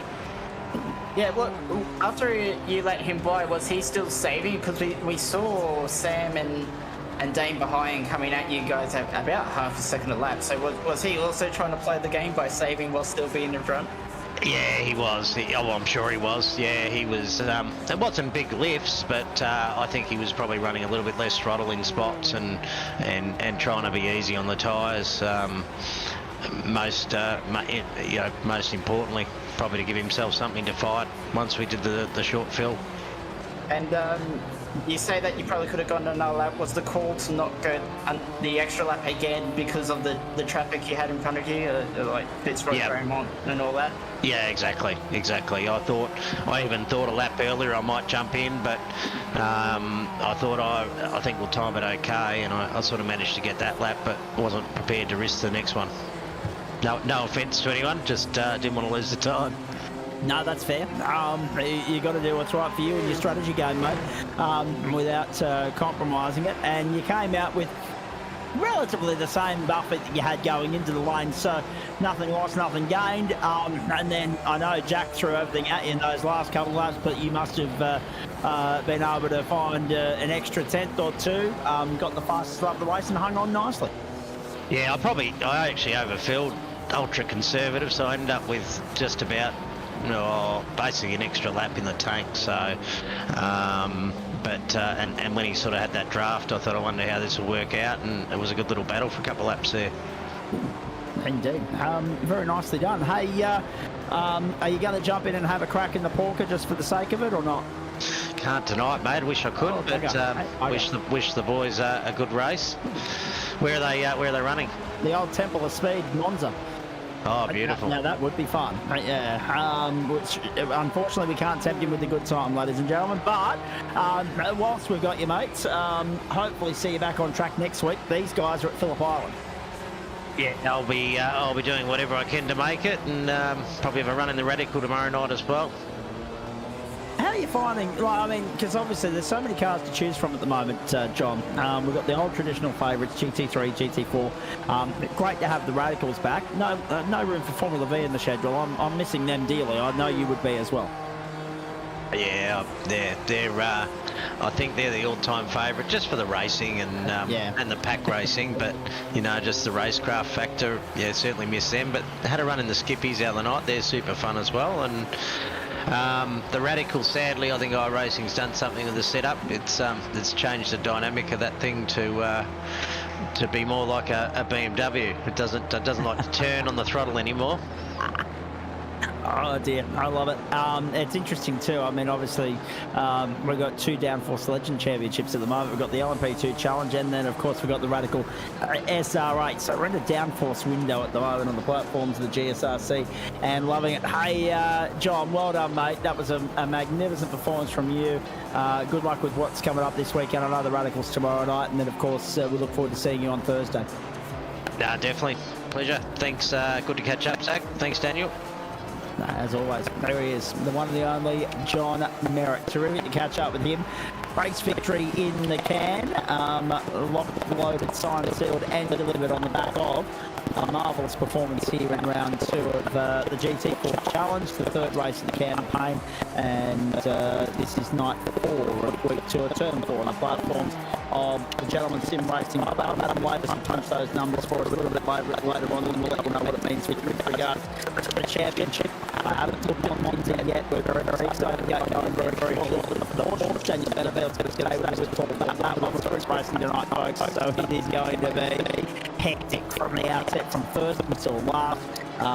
From the sense that we're going to have a huge field. We know that there are trip-up points right through the first sector of that circuit, and we're going to invert the top 10 for race 2. So you're going to have to keep your wits about you tonight if you want to survive the battle and prevail with some good championship points to show for your efforts. We couldn't do this, of course, without the great support of the following. They're scrolling across the bottom of your screen. Spreyton Cider, Waste Options, merch.tgsrci.com, Orbic Australia, JJZ Constructions, M-Wave Australia, and Flash Graphics. Magnificent to have all those people, sponsors, supporters, businesses, organisations, companies, whatever, on board to support the platforms of the GSRC through season 19, term 4 of 2024. Final thoughts on that one, Daniel? I mean, apart from the top 3, hello, Greg Brooks. Have we got some issues with my mic, have we? Or have we got some issues with... am I coming through okay for you blokes? Yes. Okay, just so Greg Brooks is saying I've gone robotic there. Okay, I'm not sure what he means by that now. I thought it might have been one of those cases where the internet was playing up. So, John Merritt, Jack Atkinson, Sam Lewis, Dane Snowden, Adam Lavis, the top 5 tonight. What else impressed you? What are your takeaways from that, Daniel, before we go to a break? I'm glad that they decided to settle down for race 2 of last week for a start, but naturally with the pit stop, we're going to see a bit more of the strategical play with some fuel saving and all that behind other cars and trains. But very impressive from John, of course. Good recovery from Chapo to 6th. I don't think there's much he could have done in the Porsche, but a good result for his championship. And Sam Ewer getting back back on the road after a tough week last week to snag his first podium of the season. Very nicely done. BMW pretty much whitewashing that one. 8 of the top 10. In fact, 9 of the top 11 positions were BMWs. We had 5 Porsches and 1 Merc in the top 15. So if you're a lover of all things German, it was a good night out. So there's no doubt about that. That was a controversial moment, unfortunately. Dale Sharp, Tim Harris. Harris recovered for 8th. Sharp coming home in 10th place. And I haven't seen a race control incident report yet, but no doubt, I don't envy the poor person that signed on for race control and steward and officiating duties for GT4 this season, because no doubt they've got their work cut out for them. It's something we'll find out in due course, I'm sure. I hope you're enjoying it. We're going to take a break. Soccer is down 1-0 at the moment. Thursday Night Motorsport continues on the other side. It's a South American and Europe double tonight. Brazil and Italy. Sounds like a soccer matchup, doesn't it? Ironic that we're watching the soccer in the background here. Brazil ticked off. Italy still to come. We're off to the Temple of Speed, the home of the Italian Grand Prix. Round 2 of Spreyton side of Porsche Cup racing on the other side of this short break. Stay with us.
that's made its way to become a butterfly. I don't care if I have to stay behind. I don't care if you'll make me lose my mind.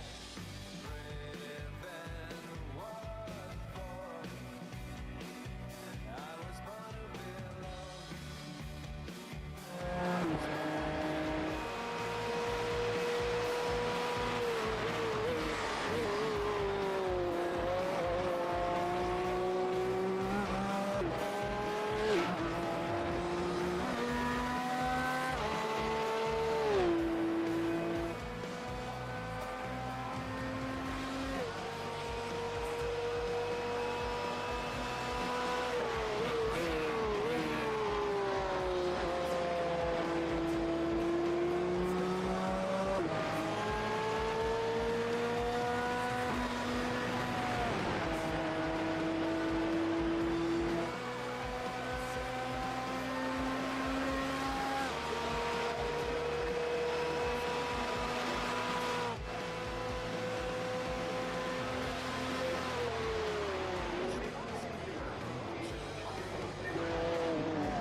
Thursday Night Motorsport continuing for you on the platforms of the Gentleman Sim Racing Club across Facebook, Twitch and YouTube as we zero in on the famed Monza circuit in Italy, home tonight to what will be close to a record-breaking field of Porsche Cup races with, thanks to Spreyton Cider, 2 classes in 1 split, and currently in the server, ladies and gentlemen, 54 drivers. You're not hearing that. You're hearing that correctly. You're not hearing things, ladies and gentlemen. 54 in the server. How many take the start remains to be seen. How many opt out of it remains to be seen. How many opt to start from the rear of the grid and not set a number in qualifying remains to be seen. 2 minutes left in this qualifying session. Sam Muir straight out of GT4 where he got a podium onto the front row of the grid here. 1:49.490. Teo Sorono is sitting second at the moment. Mark Gomes, Gordon Marshall, and Luke Swan making up the top 5. The top, where are we now? Oh, geez, top 22. Daniel Benefield, separated on this grid by less than a second. This is going to be awesome. And it's sprint racing as well, which makes it even better. It's going to be insane. Sprint racing at a track that is very draft favored, in a car that likes to be in the draft. And we've got a massive hill. Gordon Marshall just did a 49.2 to go to the top, which puts us down to the top 20 within a second. But still, this field and the racing we're going to have in this tonight is going to be insane. That's a brilliant comment as well. Betty's on point.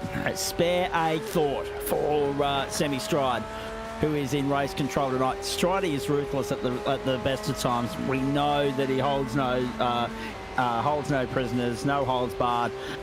He's a no BS approach sort of character. He calls it as he sees it, tells it like it is. But tonight could well test him. There's no doubt about that. 49 cars have set a lap in this qualifying session thus far. Gordon Marshall's just got to pole position, if you don't mind. And we still have the top 21 covered by less than a second. Monza in Italy, 5 3/4 kilometres. Ambient temp is 19, track temperature 20 degrees, partly cloudy conditions, 3 km/h winds in a mostly east to northeasterly direction, and 9:23 a.m. server time, which is Central European summertime at this point in the day, or at this point in the year rather, October 9, 2024. Point standings up to last week. I need to rip through this pretty quickly, folks. Benny Pedersen on top, 91 tails. Simon Mesmo, 82, 74 for Sam Muir, 66 for Ryan Campbell, and 64 for Mark Gomez, make up the top 5. The open split being led at the moment by Shannon Fever. 91 leads Glenn Arnott, 83, 73 for Stephen Gallacher, Eduardo Zamora, 67, and 64 for Fitzroy Beaumont. Grid looks like this, because they're on the grid right now, forming up. 1:30 server time. Track temperature increases to 36 degrees, ambient to 21. Marshall and Muir from row 1, Reston and Luthwaite from 2, Serrano and Swan from 3, Gomez and Rogers from 4, Pedersen and Jackson from 5. From 6, Campbell and Mesmo. From 7, Hayne and Fung Wong. 8 is where you'll find Frank and Slade. 9 for Knight and Chapman. 10 for Christensen and Snadden. 11, Freeman and Fever. 12 is going to be one of those bloody hyphenated surnames, Still Allison and Adam Lavis. 8 is Jepson and Newen. 13. 14 is Wood and Clancy. 15 is Akers and Distill. 16, Ardent and Christensen. 17, Haycock and Reeves. 18, Hooper and Schultz. 19, Zamora and Atkins. 20, Shinkfield and Gander. 21, Walker and Beaumont. 22, Kosh and Crediton. 23, Punter and Hunt. 24, Wood and Schultz. 25, Matson and Dial. 26, Gallacher and Wilcox. And Bennett from 27 has taken to the grid as well. There are 3 drivers, 4 currently not showing on the grid down at the back there. But I'm just waiting to see whether Pete Matson, Stephen Gallacher and Bobby Commode do take to the grid. Jackson Dial has from 50th. It'll be interesting to see how far he can get through in the Porsche from there. Matson has as well. Gallacher and Commode haven't yet taken the grid. We are 1 minute and 13 into the formation part of this startup procedure, as everybody looks their position on the grid. What about that for a sight? My goodness, just have a look at them, almost backed up around the parabolica. Reston, Luthwaite, Serrano yet to join us there. They come into position now. And at the back, Bennett and Commode have, but Gallacher has not. So at best, we're going to have 53, ladies and gentlemen. Could be a new record for a Porsche server outside of Bathurst. Here we go. We are in the starter's hands. Lap 1 and 9 ahead of us here. Race 1 and 2 for the night. Race 2 of the Porsche Cup campaign underway at Monza. Hold your breath, Australia, as they run down to turn 1, and just look at them fan out along the main straight. 3 wide, 4 wide in parts. Marshall and Muir side by side of the first corner. Marshall's got the jump. Oh dear. Saw that coming a mile away. That was Pedersen out braking himself. He's cut the corner, like he'll have a slowdown, but luckily he's not ended his race. There's another car around on the grass as well. How did they manage to all get through?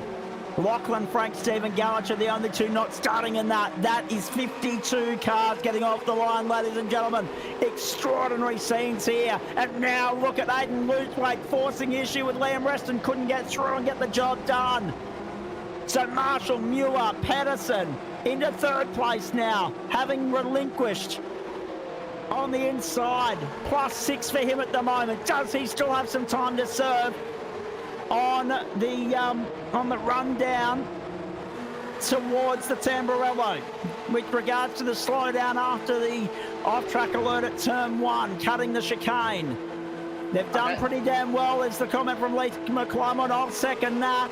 Jack Rogers apparently a non-starter. We just got that word through. So, oh no, a jump start mainly was the comment that I got there. So 10th place for him, down 2 on where he started. And it'll be interesting to see if he's got an invoice to pay as a result of that, if that jump start is correct. That comment that came through there. I'm missing all the comments that are coming through, folks. They're coming through that relentlessly.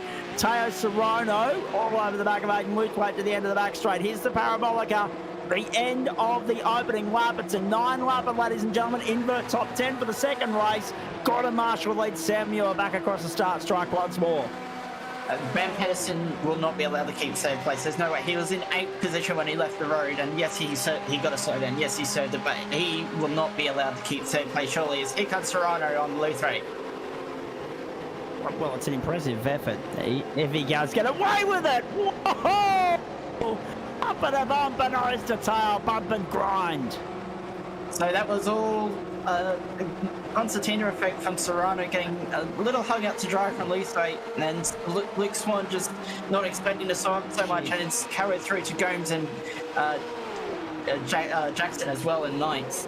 And we were right about the jump start. The comment was right about Jack Rogers. Down to 50th he goes. Paul Wood off the road now as well. Has gone back to 50th himself. Adam Jepson now flying off the circuit too. Adam Lavis under the pump here, 21st. Tony Christensen goes up on the inside. And about to try and get by on the inside is Mitchell Steele Allison, and he gets there. Far enough up on the inside to get by Adam Lavis. Very nicely done. At the front, it's Marshall leading Muir. Lavis hangs tough though. He'll get the draft, at least for the first half of the straight here from the car in front. That's Jamie Christensen in the Vermilion car. And Lavis has actually cleared Steele Allison going into Scary. Jeez. It's all happening here, isn't it? The opening stages. So this is the replay of the start. This is Ben Pedersen we're looking at on board.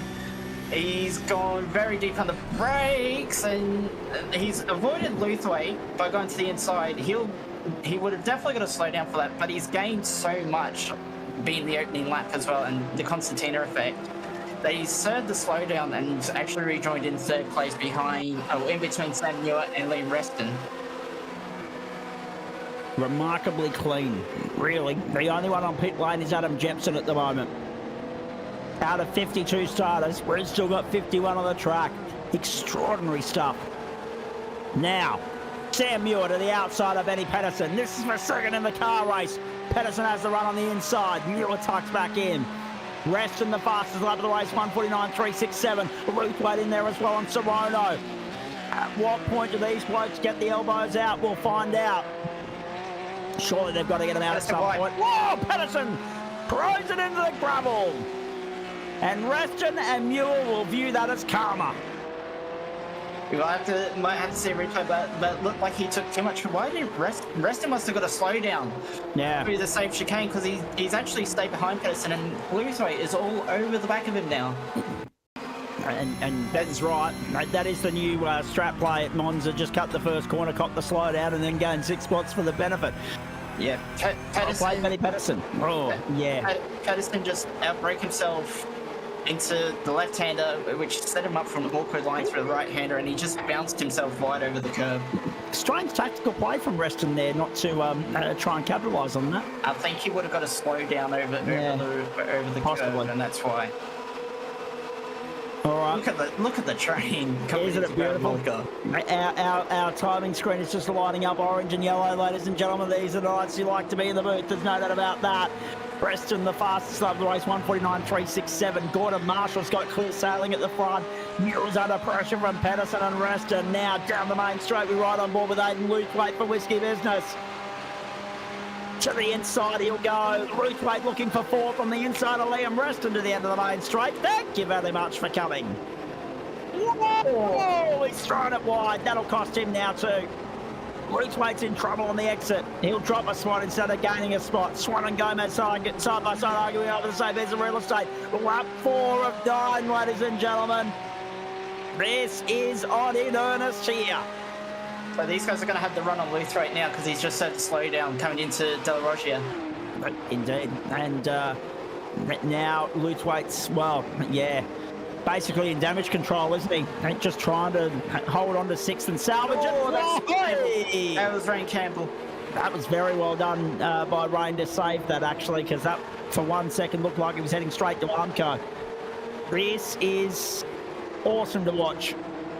So, I thought Luthwaite was indeed pretty early on in that braking zone, to be honest. He was very lucky not to collect the back of Pedersen. The Goins move on Swan was actually set up at Palagorka. Luke had a bit of a moment and was wide through Palagorka, which would have affected his run the whole way down the straight, as Swan getting very close to the back of Goins into Ascari. It's going to be a game of millimetres and bare inches tonight, ladies and gentlemen. Given how closely bunched up this field is, given how many cars are on the circuit. And this is the other point as well. Greg Brooks just nailed the point. This is only race 1 of 2. You want to be in the top 10 for the invert, of course. But you've got all these guys, particularly, I mean, who was it that started right the way back for Whiskey Business? We saw Jackson Dole. He's already up 17 spots, so it's a night of holding, pulling out all stops to push your way forward. He's just got by Jonathan Akers, and he's gone to 31st as a result of that. And on the tow rope is Jamie Christensen. So, I mean, it's going to be a night of, given the size of the field more than anything else, you're going to have to take every opportunity to present it to you. Matt Distill getting out of the ride. You don't want to be just sitting in there, biding your time and waiting for your moment. The moment is now. You've got to pull out all stops from the start. So it looked like Distill just got on the power a bit too early on the marbles on the outside of the first chicane. Watching the 295 cars here, 8th and 9th for Swan and Mizomo's at the moment. They'll be happy just to kind of hold station here, to be honest. They will give him 2nd and 3rd on the grid for race 2, as Reston's got past Patterson. Very nicely done from Liam Reston. And that was a team call, I think, for 9.5. Yeah. It looked like Swan let Mizomo pass there. So, Mesomo and Swan swapping around as well, 8 and 9. Rain Campbell is 10th. Jake Slade, Shannon Fever off the road now as well. So we'll get a replay of that for you shortly. Christensen and Schultz. Aiden Schultz now on the tow rope on pit lane. Adam Jepson out there in 50th place, the last of the running cars. Oh no, Jake Slade made a meal of it on the run into the chicane section at the end of the back straight.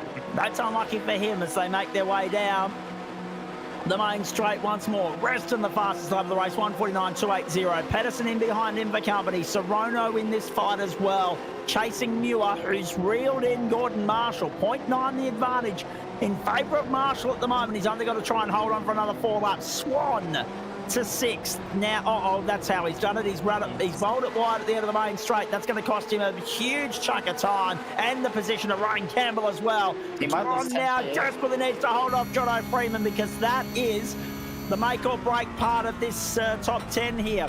He's on the precipice. He's on the what do you call it? I've lost the train of thought there as we watch Swan's replay.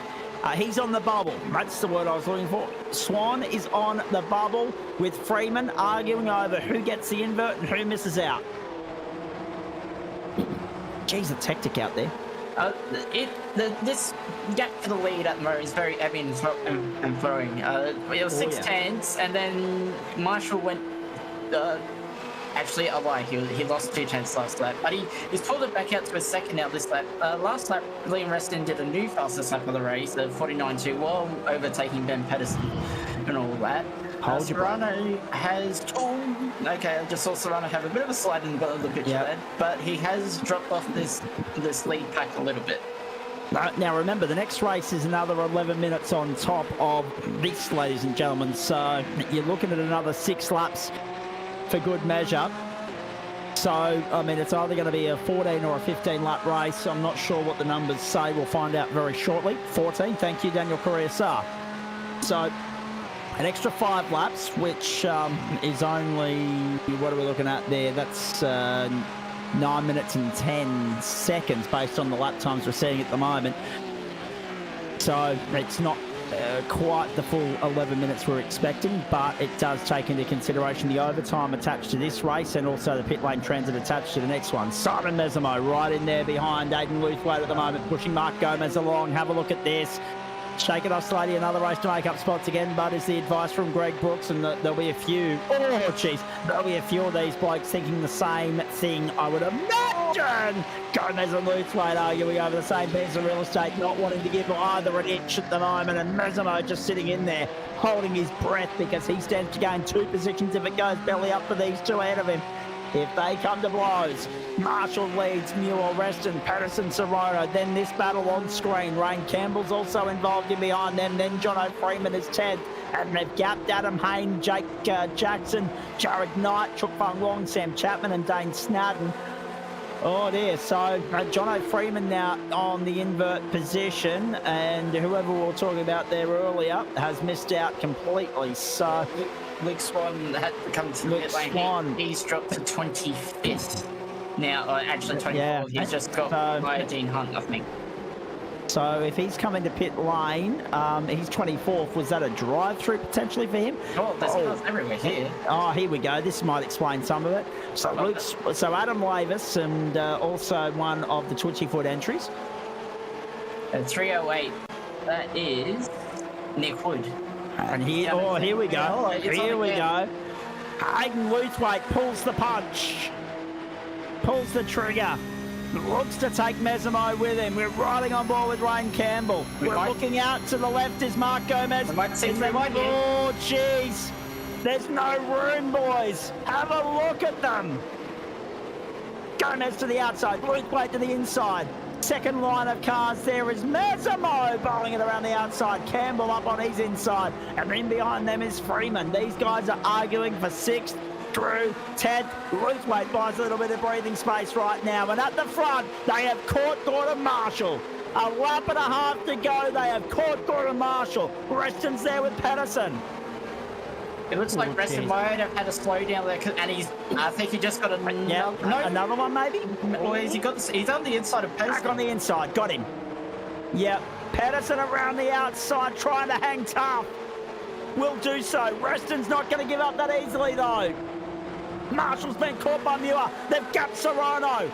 Race in 5 at the front, race in 5 and behind them. What's going on back there? Mesamo's come up to 6th. Somehow now the order for the second group is Mizomo, Luthwaite, but now Luthwaite's back ahead because Mizomo's got to slow down. And Ryan Campbell capitalises on that as well. Mesamo goes back to 10th.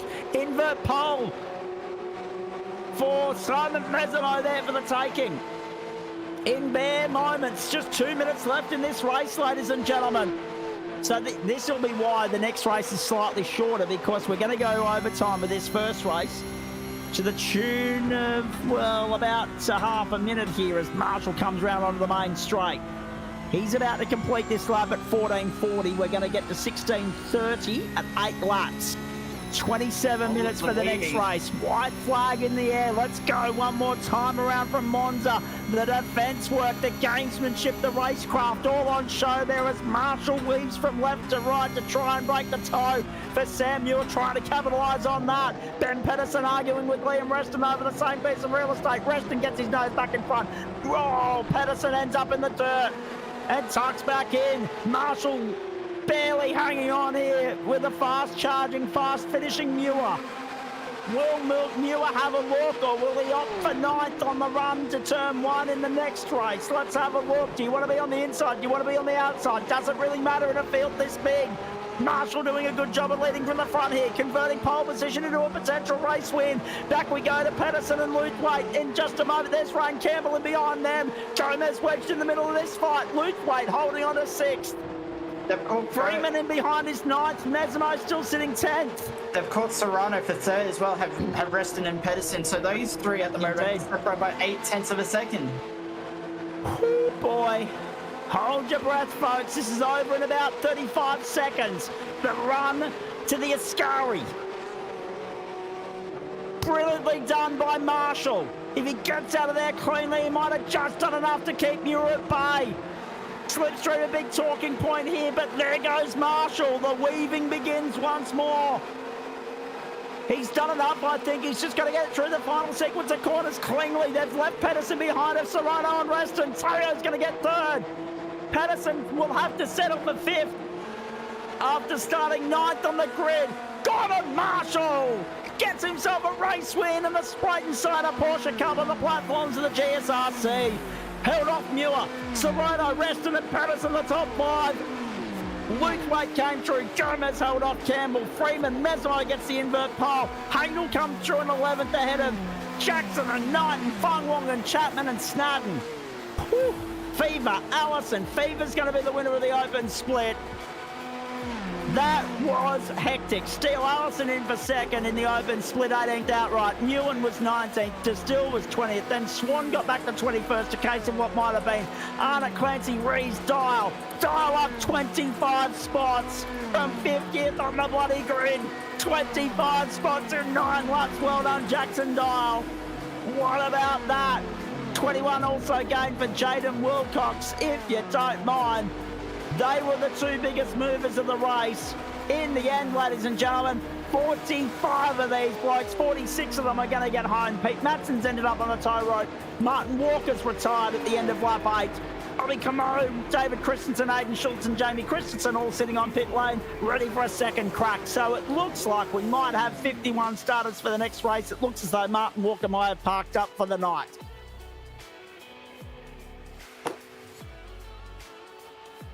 How are we meant to get through another 27 minutes of that? I'm out of breath and out of voice after the first one you'd like.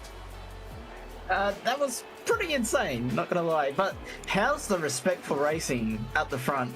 And through the whole field, really. Incredible racing, like insanely close, but not very many incidents at all. That 5th position for Ben Pedersen as well, I feel, still has a bit of an asterisk next to it as well, considering the lap 1 antics we saw. Very shortly, we'll get these cars back onto the grid for race 2. A minute and 20, in fact, before we'll click into that second server. Adam Lavis is currently sitting in race control. David Christensen as well. Sam Stride will be tearing his hair out, having a piece of all of that. We'll stress that all these results will... oh, here we go. So... apparently Trading Paints is chucking a wobbly now. People are blowing up about that mid-broadcast. I don't think it's a Trading Paints issue. I think it's a 54 bloody cars in the server issue. Jeez. Sip of water and, I've got actually the lime cordial on tonight, Greg, and also creaming soda, courtesy of Schweppes as well. Shannon Fever got the job done from Mitchell Steele, Allison, Glenn Arnott, Sean Rees, Lachlan Shinkfield, Dale Atkins, Victoria Beaumont, Eduardo Zamora, Craig Schultz and Russell Gander as far as the open split was concerned. Nobody Dench. He said that he was going to, sit back and watch on from afar. This turn. The reign of the king over by default.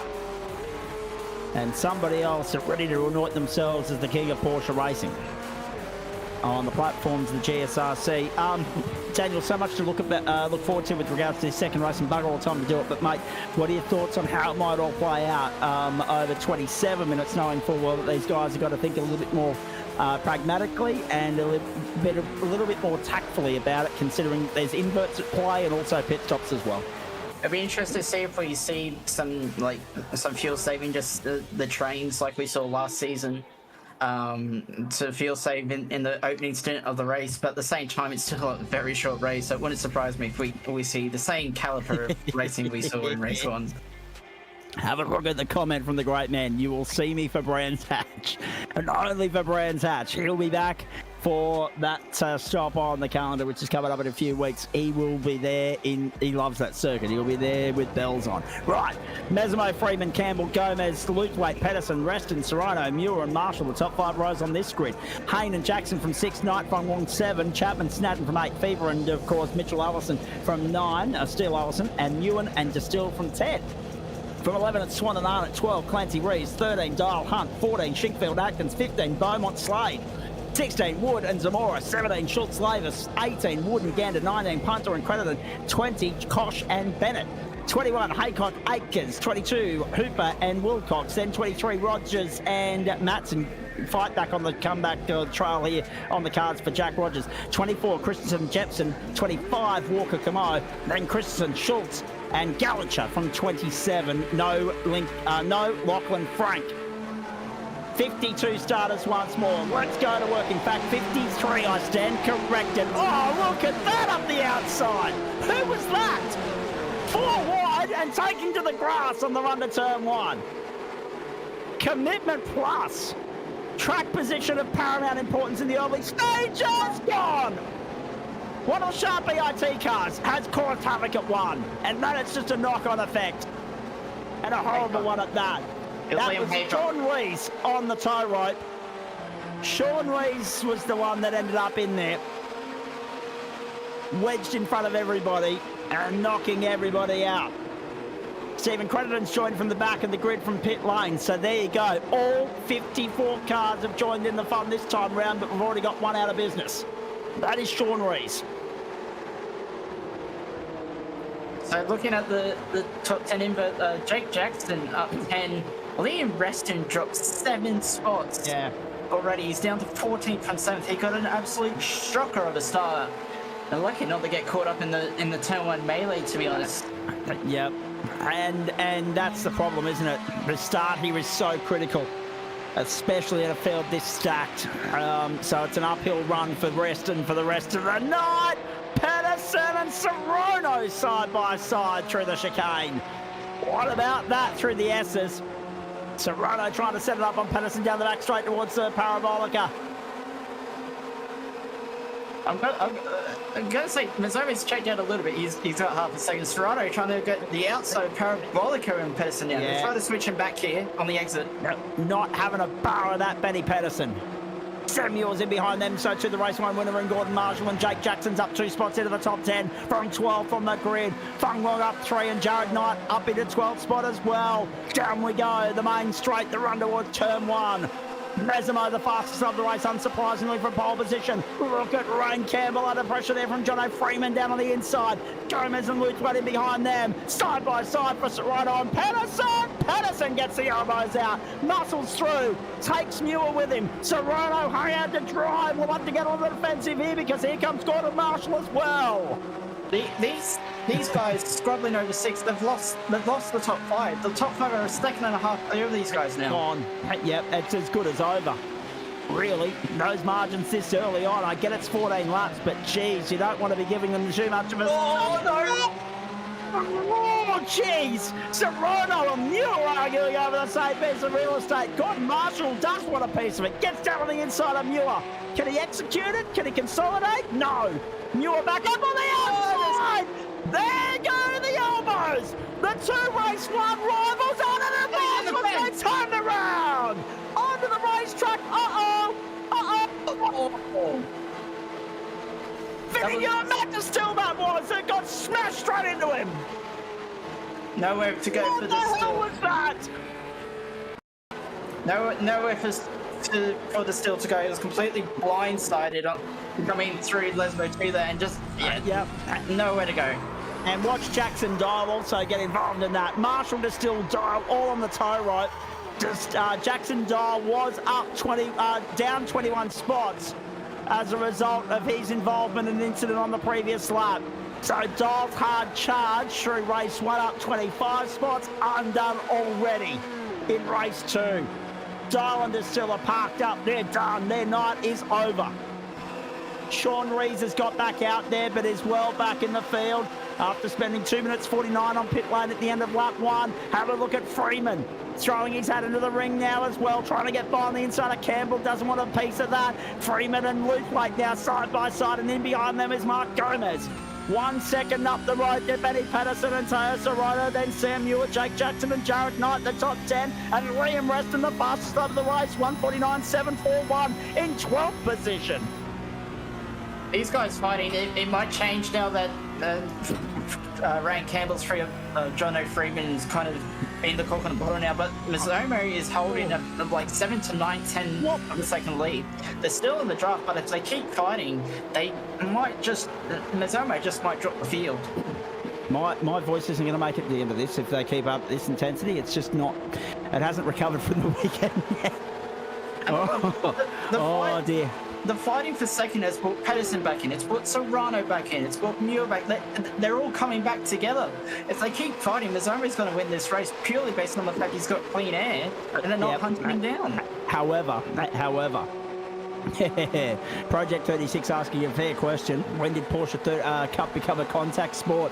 Well, I mean, motorsport's always been a contact sport. We often say motor racing is dangerous, even the virtual variety. Mesimo, that's a good point. Well picked up by the racer in Daniel Betterfield. But these guys need to actually work together. Instead of squabbling amongst themselves, they need to reel Mesimo back in. Because if he gets a running jump, he's gone. If they give him a head start, unless he cocks it up for himself, you won't catch him. So, and we know the pedigree of the 9.5 sim racing stable. It's been on show for everybody to see through the Porsches, through the GT4s, through the GT3s, through the supercars, you name it. Patterson into the side! Wait. Oh, Patterson has looped it. The race winner from Sebring is in the gravel. I tell you what, Luthwaite did well not to spin himself then. He might have a bit of damage in the door, but he didn't get a slide down because he didn't cut the chicane. He did spin. I tell you what, Luthwaite is very, very lucky right now. Speaking of saves, the Socceroos in the 55th minute of play are now up 2-1 on China. They were down 1-0. They got one in injury time in the first half, and they've got one early in the second half. Socceroos 2, China 1. As we go around the grounds for you on a Thursday night, Spreyton side of Porsche Cup Racing for you on the platform to the Gentlemen's Sim Racing Club. There is Dean Hunt in 18th place, chasing Lachlan Shinkfield for risky business. Patterson's on the tow rope. Is that another whiskey business entry that I've only just got wind of in Lachlan Shinkfield? Geez, Greg Heaney's been an easy boy this week, getting the checkbook out again. The attrition rate in this race is extraordinary. Lachlan Frank gone, Jackson Dahl, Matt Distill, Aidan Schultz, Martin Walker all gone. Patterson, as you said, on the tow rope and done. So there's another one. Colin Bennett sitting on pit lane at the moment as well. We're down to 47, ladies and gentlemen. And I say that and everyone thinks, well, that's still an extraordinary number. We started with 54. Raskin's recovered to 10th here. He's stuck behind. That's Sam Muir. So Sam Muir's gone nowhere so far in this race. With all the action happening around him, he's still stuck in ninth. Meanwhile, the two ahead of him, Jake Jackson and Jared Knight, 7th and 8th, they're both +5. And the top 10 are all slowly compressing back together. Here's a replay of Marshall. So Marshall and Muir. Muir. Let's see. Is he given room? No, Muir is not given room. It looked as though Marshall's car just got a little bit unsettled coming through the corner, and it bobbled him across into Muir's path. That's such a hard hit. And then Distill's poleaxed him. But yeah, now I still don't know what the hell happened to Jackson Dahl either. Just quietly, if we can find out what happened to Jackson, because he ended up on pit lane on the tow rope at the same time as those blokes. Another slowdown for Liam Reston. This has cost him both races so far. Too many slowdowns, and it's cost him badly. But yeah, it looked like, I believe this is Jackson Dial, as he just parked it up. He's trying to Austin Powers it out of there. Yeah. And then he's just done. Yeah. Because, as you have quite rightly pointed out, as soon as you end up in that gravel and in that position where you've dropped all the way down the order, any mistake is so costly tonight, you can't make it up. You can't, you know, resurrect it. You can't salvage it. So, I mean, obviously Dials thought I've had a gutful of this and done. Marty Rogers just highlighting too. Jack Rogers, and correctly also pointed out by Angus Lawford, up 23 spots already is Jack Rogers and on a real charge. 24 now, he's up to 21st. Yeah, it looked like Marshall, quickly going back to the Marshall Muir incident, it looked like Marshall got a slide on coming off the curb, and that put him into Muir, and he essentially got turned around on the nose of Muir. And here we go, Wayne Campbell does not want to lead this race. This is for the lead of the car race. Mesimo's going to do it for the moment, but not without Campbell pushing him along. Freeman, Luthwaite, Gomez. Have a look at Freeman holding his own in there as well. Oh, someone's off. Gone. Problems at turn 1 for Jake Jackson. Jake Jackson. Jake Jackson is out of it. Comes back onto the racetrack in 10th, behind Reston, ahead of Fung Wong. Now Fung Wong goes by, so too Snadden. Jake Jackson's out of business, down in 12th place now. Mesimo, Campbell, Freeman, Luthwaite, Gomez, Serrato. Gomez fastest up the race, 149.414. Serrato and Knight and Muir and Reston and Fung Wong and Snadden the top 10. And we haven't even got to the pit stops phase of the race for these guys just yet. Mizomo will drop back in this group at the stop. We saw Wayne Campbell there down the front straight when we were on board. He was just lifting. He was just saving so much fuel down the straight. He doesn't want to lead the race. He doesn't want to lead the race yet. He won't want to lead it until after the pit stops. So he's trying to make sure he gets the jump on.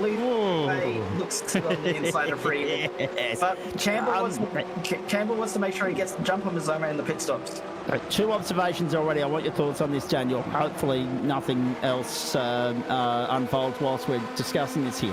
1, 8 retirements already, so the attrition has increased tenfold, race on race, in terms of how quickly everyone's dropping off.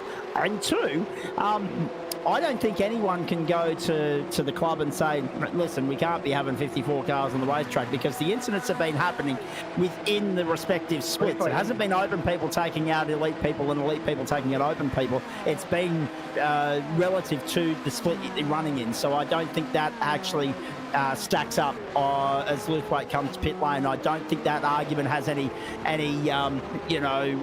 backbone or substance to it at the moment. I just think it's a case of it's Monza, you've got to get the elbows out, and some people have been caught up in the wrong place at the wrong time. Definitely, we've seen some, I don't want to say ambitious moves, but I think just missed braking points too from Ben Pedersen alone. In one in each race. I think it's just been just missing points rather than over ambitious moves. But it'll be interesting to see where Luthwaite comes out here, because if he comes out in clear air, he probably thinks that he's quicker than all these guys, even though they're saving fuel, and he's going to try and undercut all of them. So can Jack Rogers continue his charge and finish in the top 20? Can he do essentially what Jackson Doyle did in the first race and come from the back to the front half of the pack? Shane Clancy, Bobby Komoda pit lane right now, so pit stops playing out left, right and centre here, but still the top 24 yet to stop. 23 make that. Mesimo, Campbell, Freeman, Gomez, Serrato, Jared Knight trying to weigh into this as well. If he can latch on, it's a 6-way fight at the front. There he is. So Luthwaite has come out, but he's come out in a bunch of traffic. And if he gets past Adam Jetson pretty quickly, he's got about a 2.5 second gap to Jonathan Hooper ahead. So he will have a little bit of clear room. The good thing is it's Monza, so you can normally just drive past the people, providing they know that they're not actually racing you for position. But it's still traffic. It's still traffic you've got to deal with throughout the rest of the stint until everyone else pits. And Bobby Camo has been on pit lane for 35 seconds now as well. So that could be costly for him, out in 38.02 seconds. So that's a long pit stop for the Whiskey Business Racing stable entry. Look at this. Serrano. Well, they're all stacking up.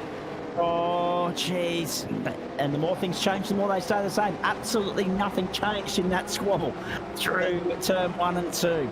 So they all ended up stacking up on the apex because Freeman was looking at Campbell, Gomes was looking at Freeman, Serrano was looking at Gomes, and they all ended up stacking up on the apex there, and it actually cost them a little bit of time to the top 2. Pete Matson, 1/6 of the field is now parked up and retired. 1/6 of the field out of the race. Pete Matson, the latest retirement. Bobby Camo back off the road again at turn 1. Sean Rees is 44th and last of the cars on the lead lap at the moment, but that won't be for much longer as Bobby Camo now parks up and he's out of the race now as well. So we're down to 44. This is what happened to Bobby at turn 1. Porsche doing Porsche things? No. Gravel contributing to it. Yeah. Like just understeered through the second corner that's going on. I'm going to guess he's probably called it a day from there. Massimo, Campbell, Freeman, Gomez, Serrano, Jared Knight latching on, bringing Reston and Muir with him. All of a sudden, we're going to race in 8 here, ladies and gentlemen. We're at the end of lap 8 of 14. We can't be too far away from the pit window. Oh boy, the whips are cracking tonight, ladies and gentlemen. Some of the best Porsche racing we've ever seen on the platforms of the Gentlemen Sim Racing Club. We expected a lot out of these competitors tonight. We said that they'd have to be doing bloody well to deliver or to top what we saw last week from GT4 and even the Porsches at Sebring.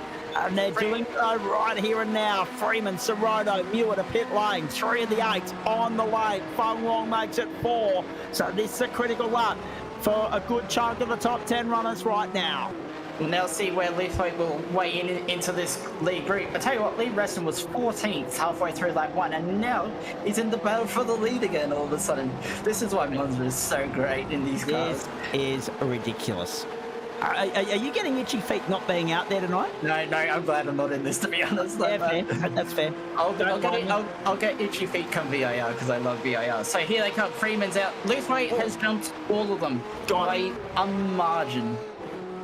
1.3 seconds to the good for Aiden Leithwaite. That is a big telling point.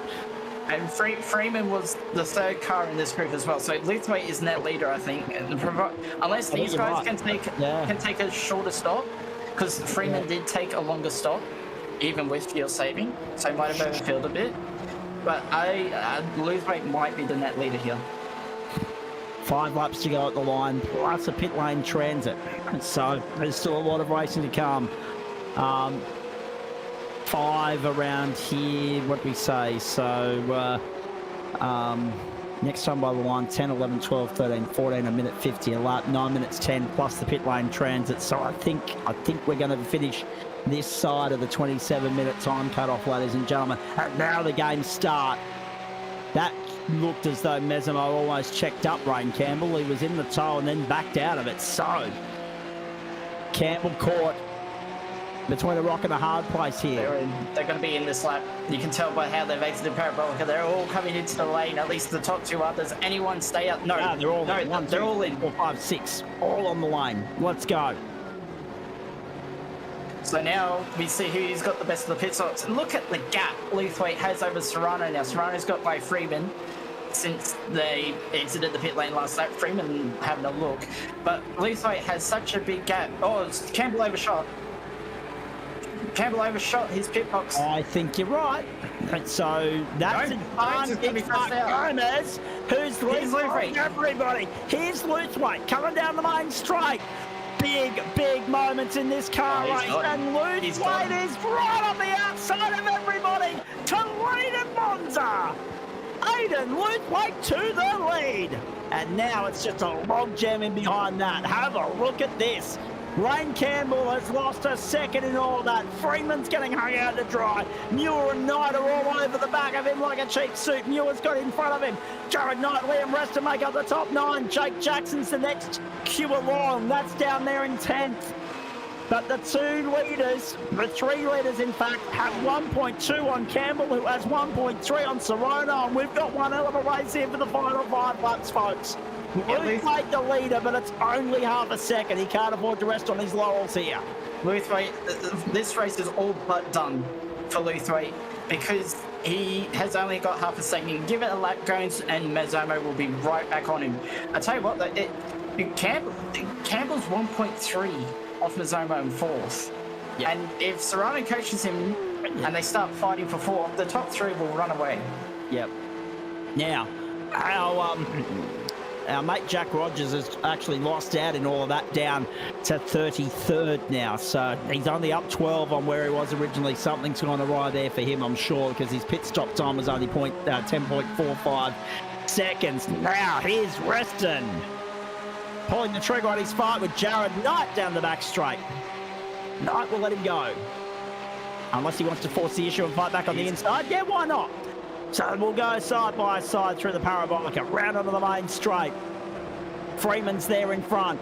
Muir ahead of them. They're trying to go with Teo Serrano. Can Teo latch back on and reel in Rain Campbell? Rain's got a huge invoice to pay. Gomez and Mesimo have caught Luthwaite. Drive through, we're being told. Thank you very much, Lee, for Rogers. So that's unfortunate for Jack. Well, he had one in race 1 as well, so it's been a rotten lot. Freeman, him, trouble! Freeman gone. That's going to take out both Reston and Knight. Can you believe that? Wrong place, wrong time. Freeman and Reston caught up. Knight, the beneficiary, gets up 2 spots. But has lost. He's gone up to 11th, but he's lost out to Snadden, Swan, and Fung Wong and Jackson in the process. Disaster for those guys as Swan continues his charge back through the field, up 13 spots into 8th now. Now this is the replay then of Johnny The hell was Freeman. that? Is he outbroken himself or is he lit on the curb? He's gone a bit so what's happened there, he's grabbed first gear as he's turned in and it's momentarily locked the rear axle and it's just rotated the car around. 3 cars caught up in that incident, 2 inadvertently. And as I say, Jared Knight has got ahead of those 2, but he's lost 4 spots as well. Freeman has got back onto the track in 13th ahead of Chapman, Steele Allison, Ewan, Hunt and Lavis. And on pit lane is Barry Punter right now. Sean Rees has parked up. He's done for the night. So too Pete Matson. So we've got quite a few retirements here, ladies and gentlemen. Look at this. Race in 3 at the front. Jaden Wilcox has got the best seat in the house because he's viewing that a lap down at the moment. That's in their 4th car in shot. Who were we looking for? Betty Pedersen. I need to have a look there. So Pedersen has lost out. He's retired, so that's unfortunate for him. And there's also, oh geez, there's so much going on out here. I'm losing train of it. Gomes to the outside of Luthwaite. Oh, this corner! Luthwaite's gone wide. That'll be slowed down shortly. He's going to lose out here completely to Gomes and also Mesimo. Can you believe that? Luthwaite will slot back into 3rd. New race leader, Mark Gomez in front. Liam Reston's got back on the track in 11th place. That's who I was looking for in amongst everything going on there. Reston, Knight, 11th and 12th. But Jared, there was one more in that fight, and I can't pick up who has lost out there in all of that. So that's unlucky for him. And what's also unlucky is that Jared Knight, whatever ground he gained on Reston and also Freeman by getting out of the gravel trap before them, he's lost that ground. They're right back with him. So that race is on again. The race is also on for Campbell and Serrano as well because of Luthwaite's little mistake, they're now back in Luthwaite's draft. Well, here we go. So Campbell and Serrano latch on. This is a race in 5. Mesimo and Gomez, who pulls the trigger first? They've got a gap over Luthwaite. They've got a gap over Luthwaite. I don't think Mez will want to have a fire out. He's not going to have a go now. Oh no, he's walking up and gone. Mesimo bowls it wide of the parabolica. And that has just opened up beautifully for Mark Gomez now to go on with this and potentially win with the final 2 laps upon us. He pinched the right front on the way in. Immediately, he had to keep it locked to not take out Mark Gomez from the lead. But he's still on the back of the train, that's the thing. And look who's behind him. Seb Muir, who we thought halfway through this race hadn't moved anywhere, hadn't gone anywhere, was nowhere in the race, and all of a sudden, he's got to watch him breathe for this battle. So just going back to tidy up my own mess there, Reston, so Knight got out of that gravel trap first, but then the pit lane is where he's lost out because he was 2 seconds slower through the lane than both Reston and Freeman. That's how Reston's been able to get back in front in that 3-way fight, and they're back together duking it out for the run to the line. But look at this. Look at this. Guns is gone. Forget about him. 1.5 to the good. Luthwaite's under pressure from Campbell. Oh, Luthwaite. Luthwaite's going to slow down. He's trying to start it. Jeez. Gomes has won this race. Out of Campbell. Serrano to the outside of Campbell. Oh, Mesimo! there was nowhere to go there. He's in 5th, trying to get back to where he was. This is going to end in tears. I've got that feeling about it. Oh, God! Look at there. Oh, geez. Serrano and Campbell. Gomez is gone. He's in the best position you could possibly be in right now. Muir's trying to latch onto Mazzolo and Campbell and Serrano and Luthway.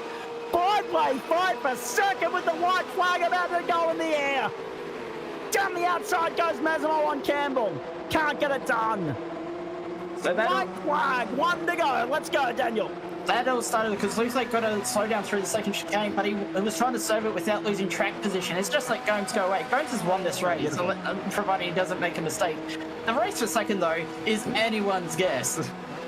3 races and 3 different winners with Mark Gomez making his way to the checkered flag this time by Luthway and Serrano, and look at this.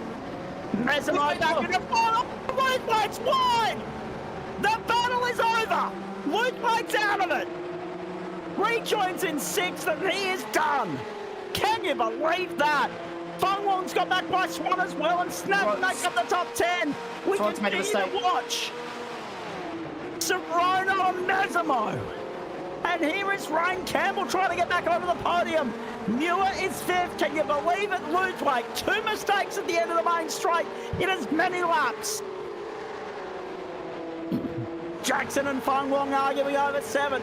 Snudden and Swan and Reston and Freeman and Chapman and Steele Allison fighting over the top 15, and Knight has lost a lot of ground as well. He's dropped back to 15th now as Jared Knight. Oh no. Gomez. It's going to win this one quite comfortably. 1.2 seconds in the end. Serrano trying to fend off Mazzimo. Mazzimo trying to fend off Campbell under pressure from him. 4 corners from home. Make it 3. Make it 2. Make it 1.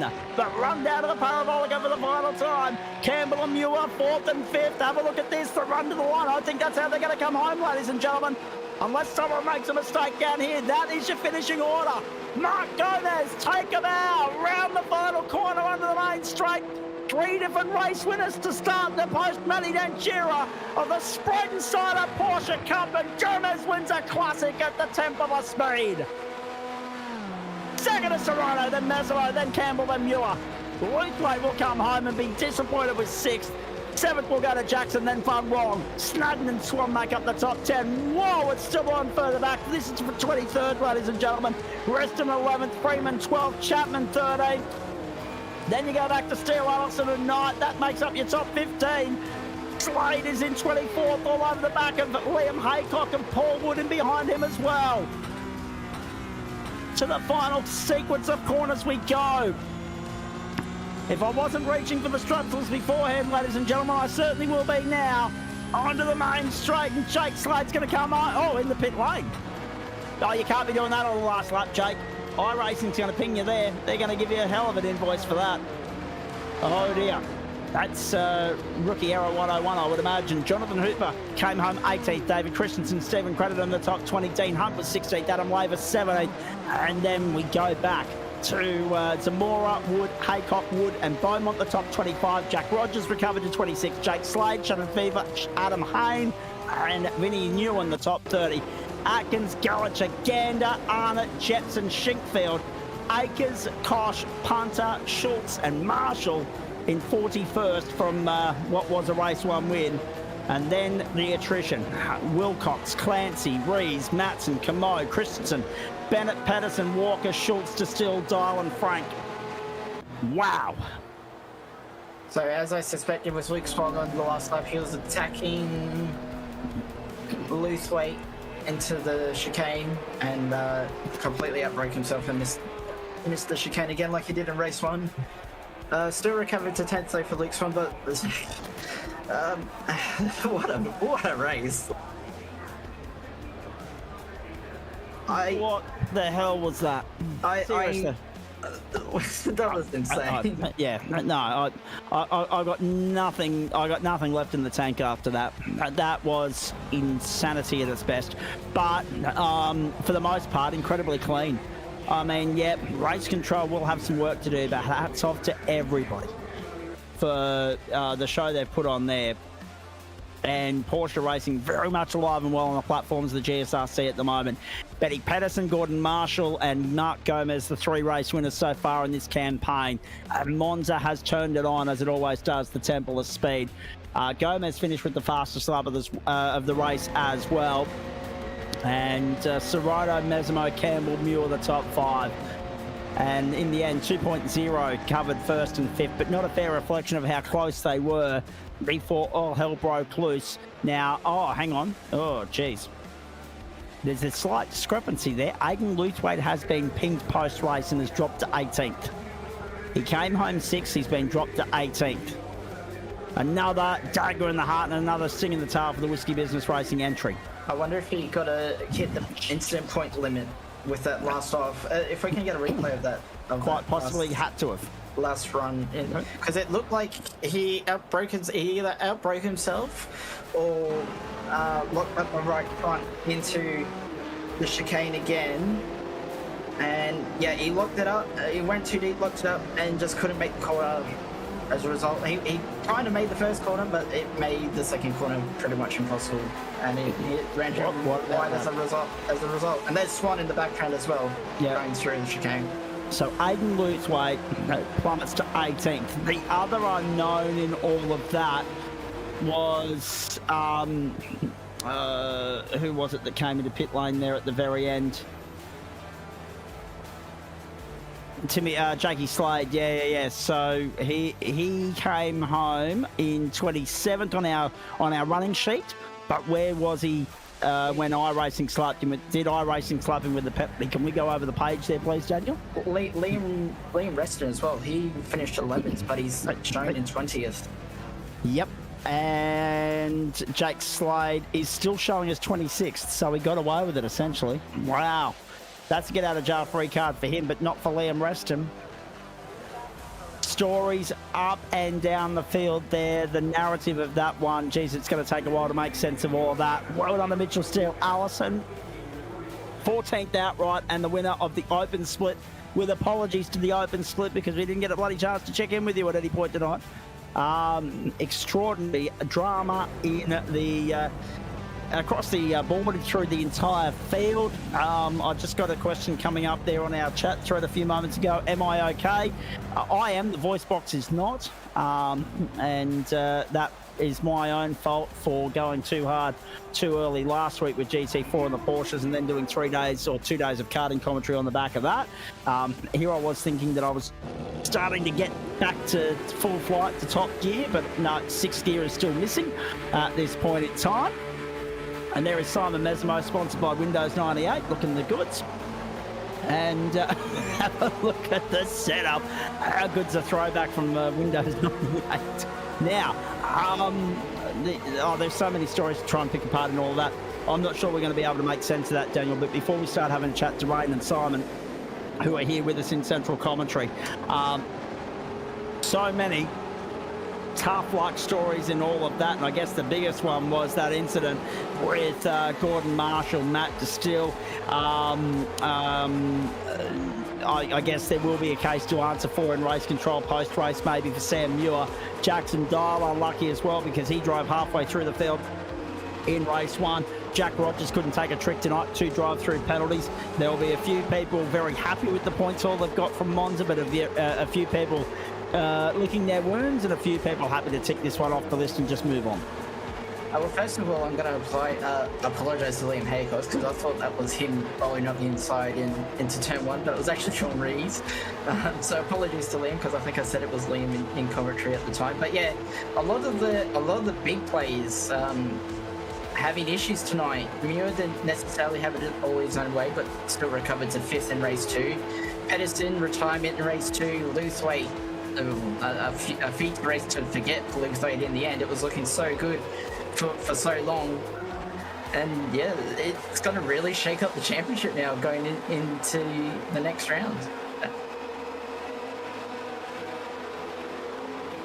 Indeed it is, and let's just remind everybody of what the schedule looks like going forward for the Spreyton Cider Porsche Cup. We missed that incident for Jamie Christensen. That was always going to end in tears, unfortunately, for him. he got out of there in one piece, but didn't go much further than that. Portimao next week, which will be absolutely superb. Then, of course, on to Barber Motorsport Park, Silverstone, Brands Hatch, Virginia. I know Daniel Benefield's very excited about that one.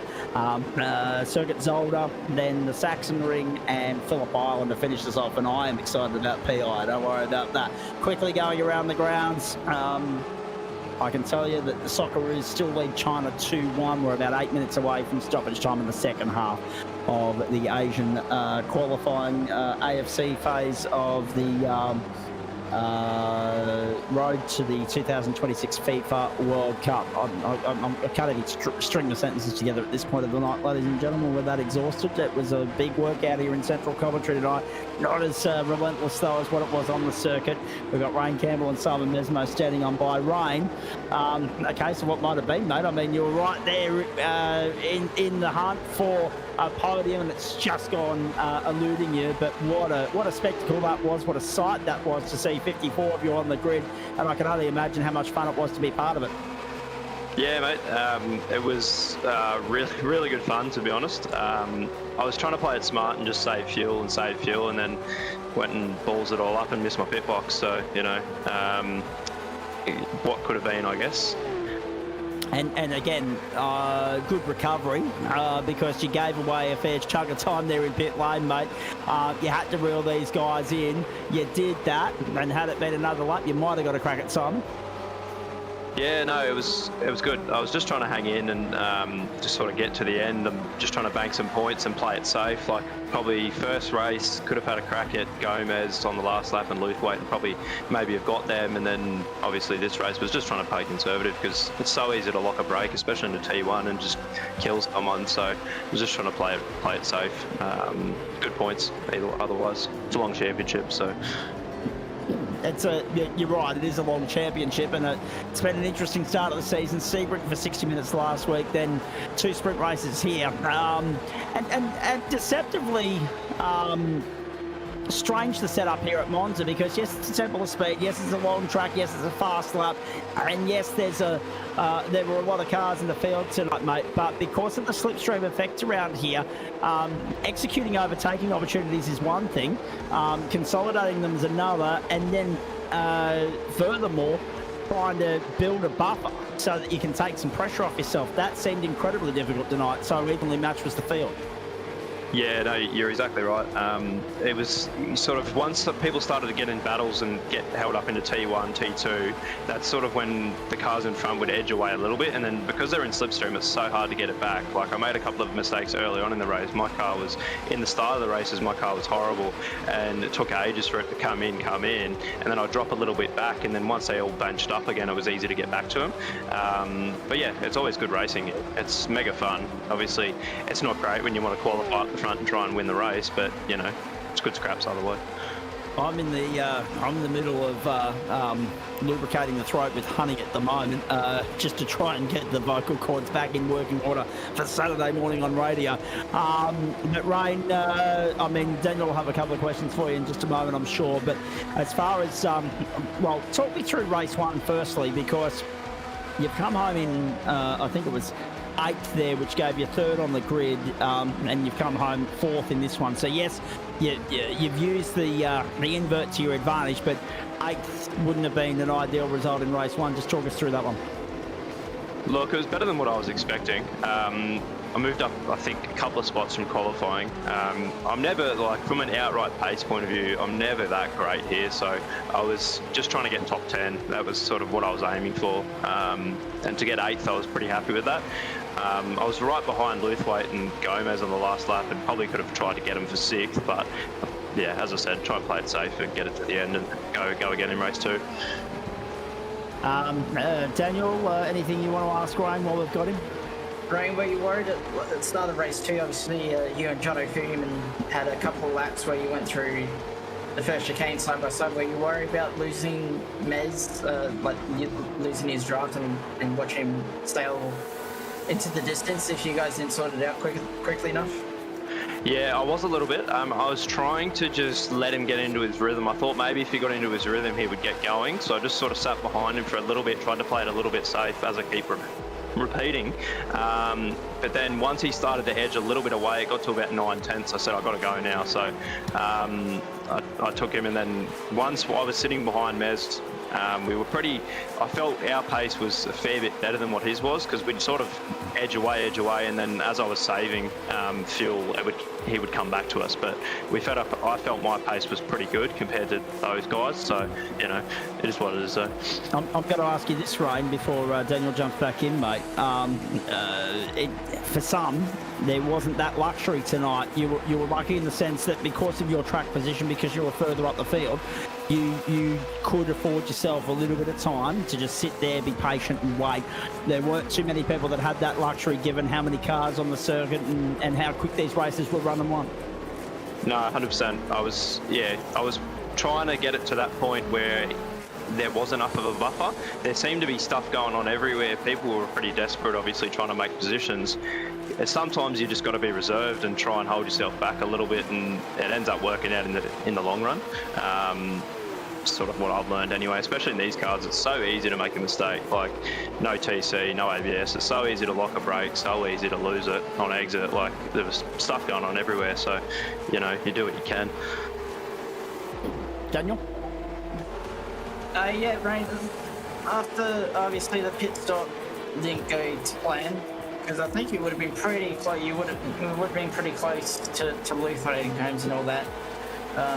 When you came out, had you not overshot, but you still got back to the group. Was it pretty entertaining watching them all throw punches at each other?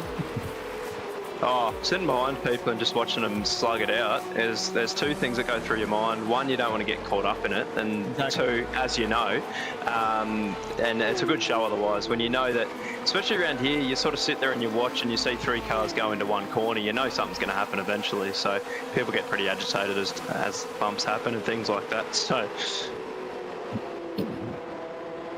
what's your racing schedule look like over the next few days, mate? And more importantly, if we're going to talk Porsche specific, what are your thoughts on Portimao next stop, and the fact that we're going there for 40 minutes instead of 60 as has been tradition in recent visits? Yeah, my schedule is pretty much, I've picked up the supercar this season. That's pretty much what I'm trying to learn is the supercar and get good at that. Supercar and Porsche, I've dropped the GT3s for this season. I've made the decision to put that to the side and try and learn the supercar.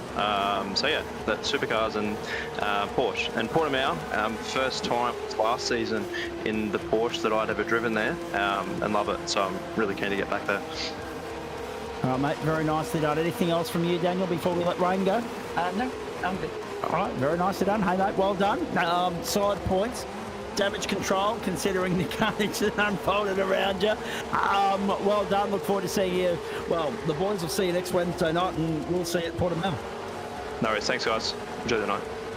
Very, very nicely done. We'll get to... I see that Mr. Sam Chapman, who's a regular in the booth at the best of times, he's just slid into the bunker for the first time tonight. We'll hear from him shortly because we've got to talk twofold with him. GT4 and also, of course, Porsches. Let's hear from Teo Serrano, and I'm going to let Daniel have a chat to his teammate Simon Massimo very shortly. Teo, that looked like a ball of fun, mate, but also it looked fairly hectic out there. Talk us through it from your standpoint, mate, and well done on second to go with the third in race one. Yeah, it was good fun. I haven't driven that car in a very long time, so it's a bit better than the supercar and babying it every lap for 40 laps. So yeah, it's a bit more enjoyable. It must be nice to get back out there, and I mean, you say you haven't driven it in a while, but it must be really satisfying. Get back in there, and oh, here we go. Jake Slade telling us that he got a black flag in the last lap and had to send it for a stroll down pit lane. We're just surprised that because it was the last lap, they didn't throw the book at you for coming down pit lane and finishing on pit lane, mate. So thanks for letting us know. We assumed it was an incident point limit, so we do appreciate you coming us back to that. But Teo, yeah, to be out of the seat for a while, to jump back in, to hit the ground running and be on the pace and be on the podium in a field that size, in a field that stacked even in the absence of Matty Dench with talent and class, that must be satisfying for you. Yeah, it was pretty nice. I mean, the cars had that change, or that update a few months ago, so I wasn't too sure what it was going to be like, but it's pretty similar. It's just a bit more gentle. Breaking news as well from Adelaide. Soccer is in stoppage time, go 3-1 and grab the 3 points that they desperately needed in World Cup qualifying in the latest round of Asian Football Conference qualifiers. Well done. 3-1 over China at the Adelaide Oval.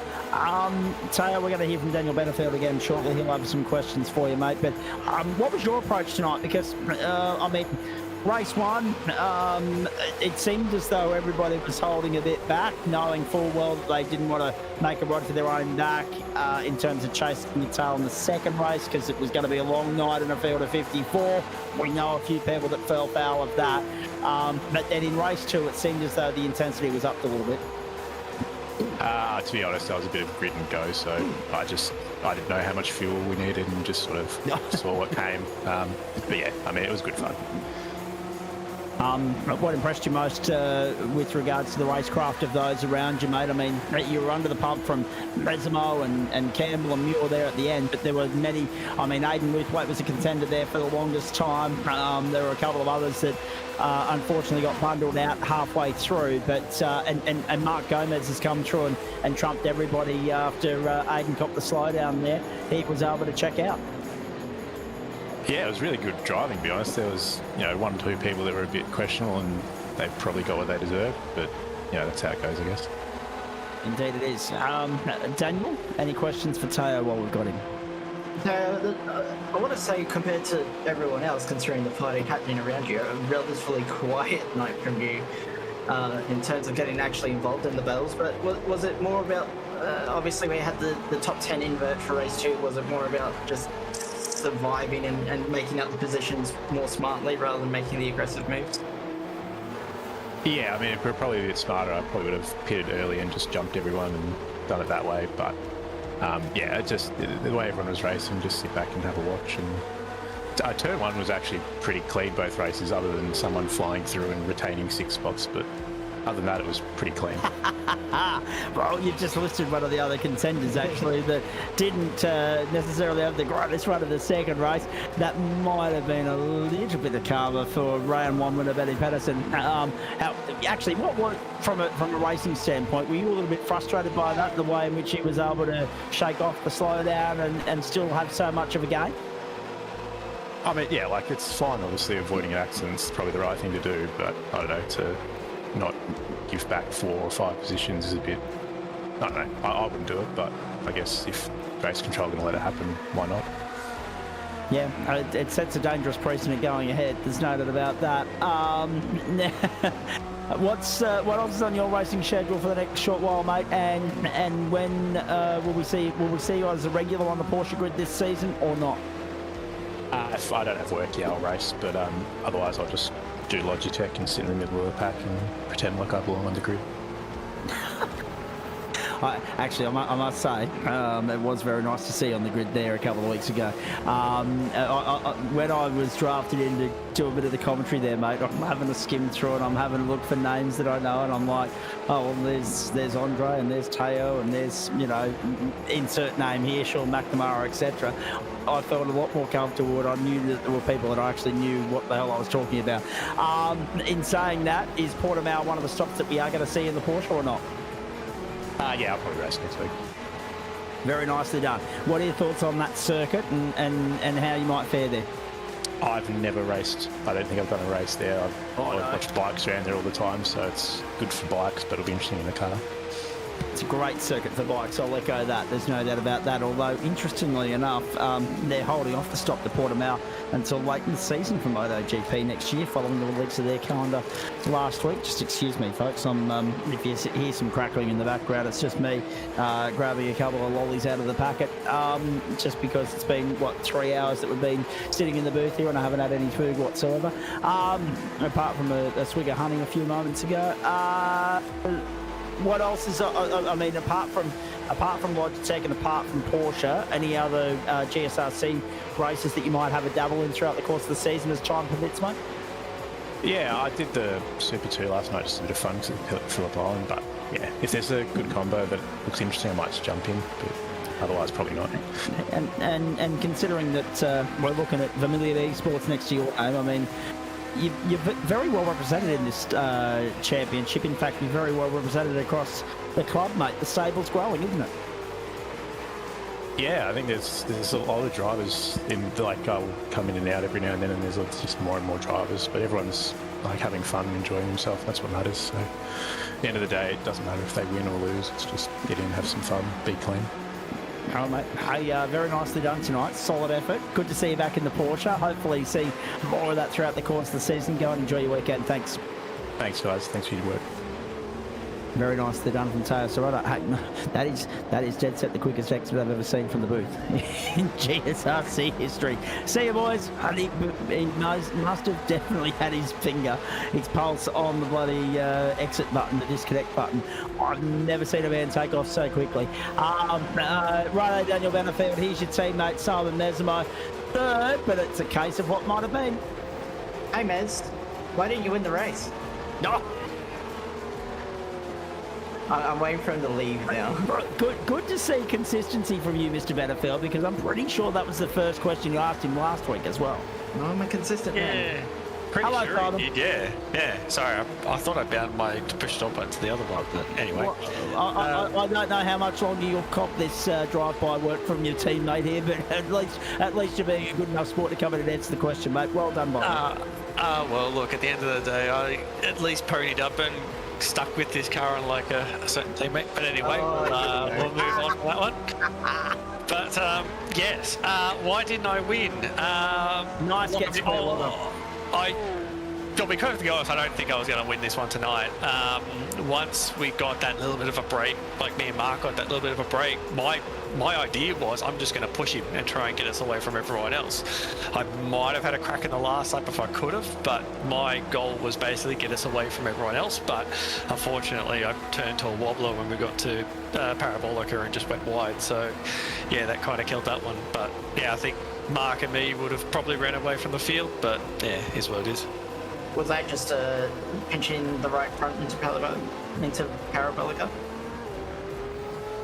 That was me just missing the brake. I was just sort of pushing him, and then I was like, right, I got to sight my braking point, and then I sort of, by the time I realised where I was, I'm like, oh no, I'm in way too late here, so I sort of just had to try and not spear him into Parabolica and just get out of it. So yeah, it's just missed my braking point by probably a half a metre or so. It wasn't much, but it was enough to throw it away.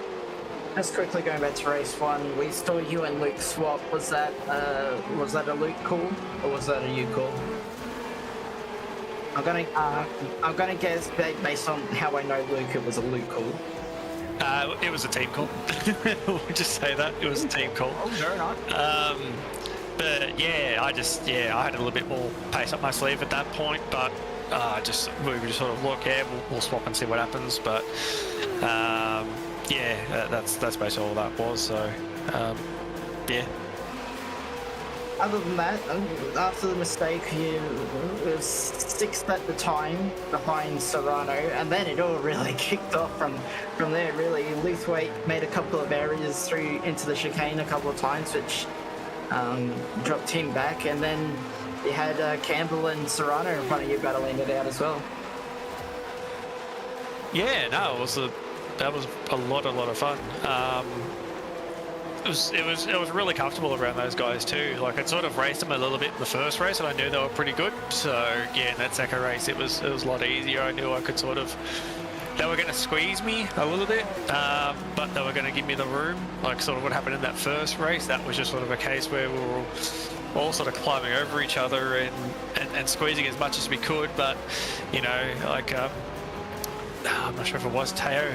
I'm not sure it was in that first race, but yeah, he sort of squeezed me as much as he possibly could to sort of stop me from getting a run. But yeah, left me the space I needed. So yeah, it was good. Like I think I like how a lot of what Campbell was saying is that yeah, there was a lot of sort of really hard racing, but it was pretty respectful, especially up front. So I know there was a bit of sounded like it was pretty rough down the pack tonight, but yeah, from my perspective, yeah, the race was really good tonight. How relieved were you to be out of the thick of it? And I mean, I say that knowing full well that you still had your hands full at the front of the field, Simon, but it placed an important onus on on qualifying and staying clean and not making mistakes tonight, how packed and stacked this field was. Yeah, absolutely.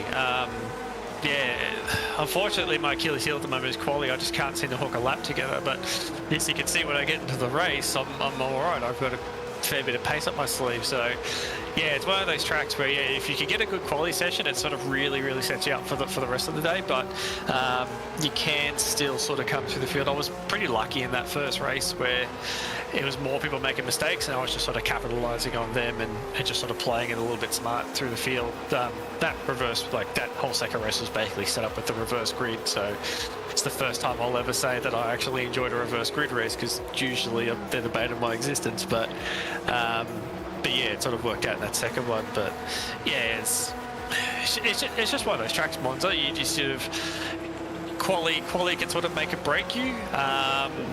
Not saying that you can't sort of come through the field in the race, but with how short the formats are and how tight the field was, just makes it so much harder. In terms of obviously not strong quality pace, but the consistency in race pace seems to be there though. Yeah, absolutely, and it's the positives I take away from these races. You know, second round I was on the podium, so, and considering that last race as well at Sebring, that was poor qualifying as well. So I'm confident in my race pace, and I'm confident that I could just sort of just take my time.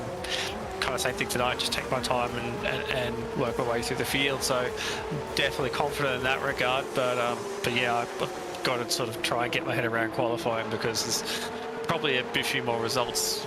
You know, we've done it right so far this season, but as the season progresses on, yeah, quality is just going to be more important to try and get good results. Bit of breaking news for you too, boys. Adam Lavis is working on the results of tonight and what it means for the points table as we speak. But given the size of the field, I'm not sure he'll have it done by the time we get off air. In which case, I'm sure Joe Baldwin and Nick Fodiatis will update you tomorrow night. If not, we will Monday night. Daniel, any more questions for your teammate Simon? No. You sure? I guess I'll let him go. No, he's tortured me enough. Yeah, well, well, he has tortured you. He tortured you off the outset. Why didn't you win? Well, I mean, that being said, you've obviously driven in a few fields in your time, Simon. Where does this stack up in terms of the quality and the competitiveness of it? Look, it's pretty right up there. Competitive-wise. Oh god, you made me kind of sound a little bit old there. Been in a few fields. When I look at my RSE account, I realise how old I am. Freaking going at this. Yeah, I know. Look, it's definitely up there. Off the top of my head, I can't really give you a sort of figure of where it stacks, but it's definitely up there. The one thing I do enjoy, I could probably say that like AOG is probably like a little bit more competitive, just because you've got a few of the higher rated guys that are jumping in there and doing that one. You know, in that class I'm Pro-Am. Here I can sort of run at the front of the field. But in saying that, I'd say quality-wise, this is probably a bit better than AOG, because just more respect you get from everyone else. And that's the big thing I've noticed when I've done these races, is that there is just that little bit more respect between drivers. It's not as cutthroat as sort of the other leagues I've been to.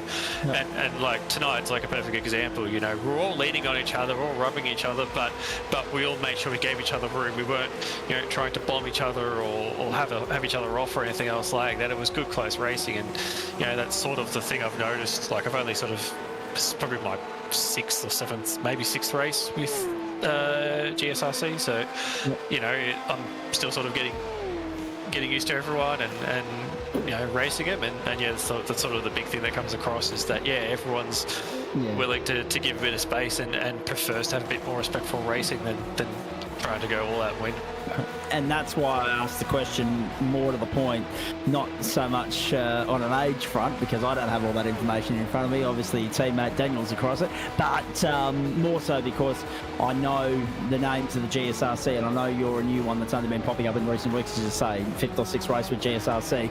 It's more an indication of wanting to, just gauge where we're at compared to other leagues and other servers. Mate, I know Daniel's already grilled you on a few different things, but what are your initial thoughts on Portimao? Well, we went there last season, I'm pretty sure, and I think I got 4th or something. So my pace there's pretty good. Qualifying's probably going to be my heel, but yeah, I like the track. I tend to go okay there. Went okay when we went there last round, but we'll have to see what happens.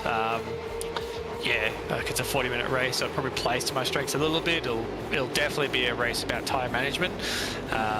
So yeah, we'll have to wait and see. I think I might have the set we ran there. I think I need to make a bit of a tweak to it, so we'll try and dial it in through the week. Just try and make it a little bit better from when we were last there, and see if I can go better. See if I can go 3 podiums in a row, maybe. All right, very nicely done. And on that note, I'm going to let you off the hook because Daniel's already done the heavy lifting and I just had to bring it home. Well done, mate. Solid result in that second race, of course. What was it? 5th on the grid, so that was 6th across the line in race 1 and up onto the podium in race 2. Solid haul of points to build on going into Portimao. Go well. Nice. Thanks, guys. And now a chance to check in with a member of the Wednesday night broadcast crew who happened to be on double duty tonight in the racing capacity. Good evening to you, Sam Chapman. Is that microphone of yours any better or not? Oh, God knows, Zach. It's it sounds all right at my end. I think Grant Gill hopped in a couple of times last night. We worked out the amp was clipping. That was a big problem. But then I already had a bunch of filters already overlaid on the changed mic, and that caused more issues once again. So it's been a slow and arduous process to get there, but I think we're getting close. You know my thoughts on filters. I'll say that much. Hey, just a heads up too, folks. If you want to watch all the action from Australia's next World Cup qualifier, it's on Paramount Plus only. Shame on Network 10 for not showing the national team on the main channel every chance they get. But anyway, that's how they make their money, because they get Paramount Plus subscriptions in the door, and let's face it, Network 10 will need all the money they can get. So 8:45 next Tuesday night, Eastern Daylight Time. So just as you knock off work in the West, and I'm pretty sure the kickoff is 9:35 p.m. If memory serves. So that's a big lead-in of 50 minutes to the broadcast there. So Chapo, sum up your night for me, please. Let's start with GT4, another consistent result. Yeah, it was consistent. Pretty quiet, really, in GT4. The straight line speed just wasn't there in the Porsche, unfortunately. So it was just trying to keep up with those beamers. I could sort of catch up a bit throughout that midsection, but my God, once they were on the straight, they just pulled on me. So ended up really burning up the front early on, and then didn't have much pace from there. I almost died here. That was a great rejoin. I